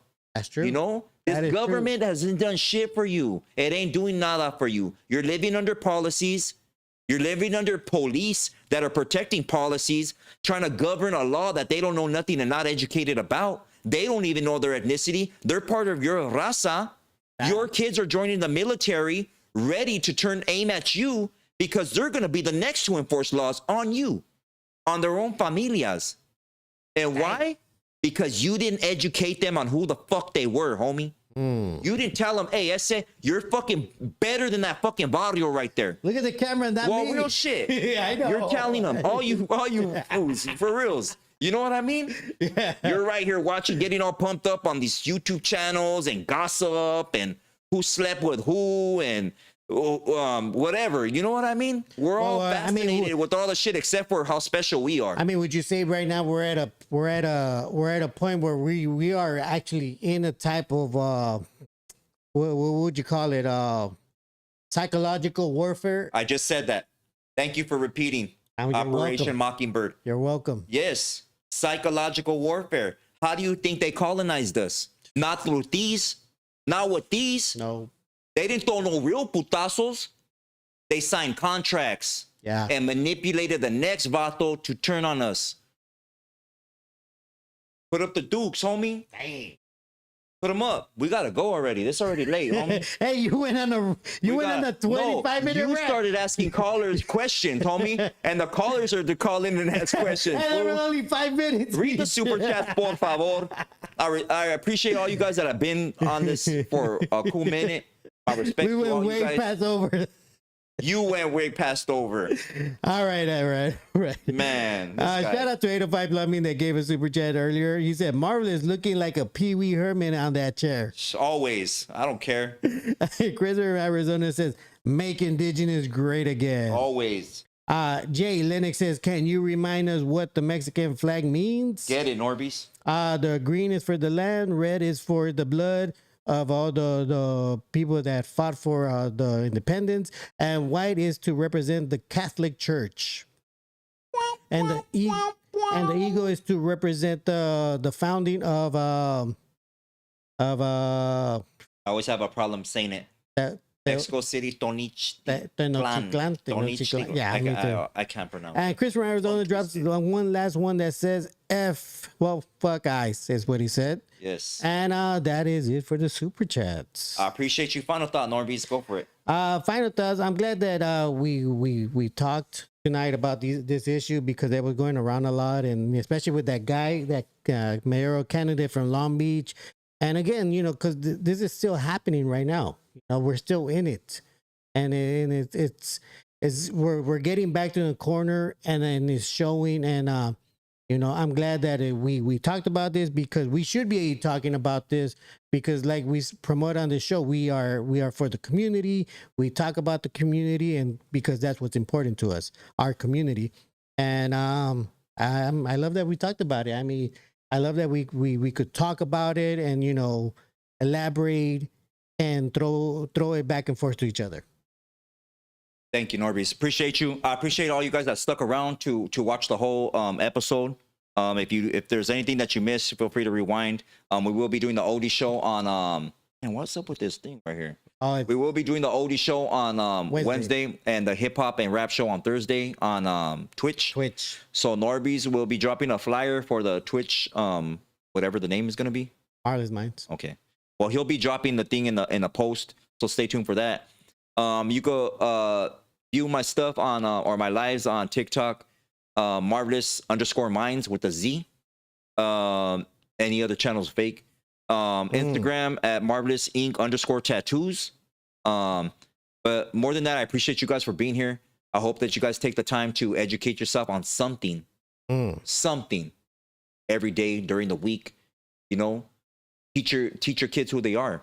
Let them know that they're special, man. Test them. Tell them to teach you something every week. Something that they might think that you don't know. It could be something about food. It could be something about cultura. It could be the dumbest thing. You know what I mean? But at least they're participating and educating, and they find it fun. Because most of our young adults, they don't find education fun. It's not fun. In school, it's not fun. And you know why it's not fun? Because you're not in it. You're not in the history. They don't teach you about your story. They teach you about his story. So that's why we don't even pay attention to it. We're too busy doing other things, that aren't going to amount to anything. They're just going to get us in a wreck. So I appreciate you guys. And all my love and respect, man. That's it. A rato.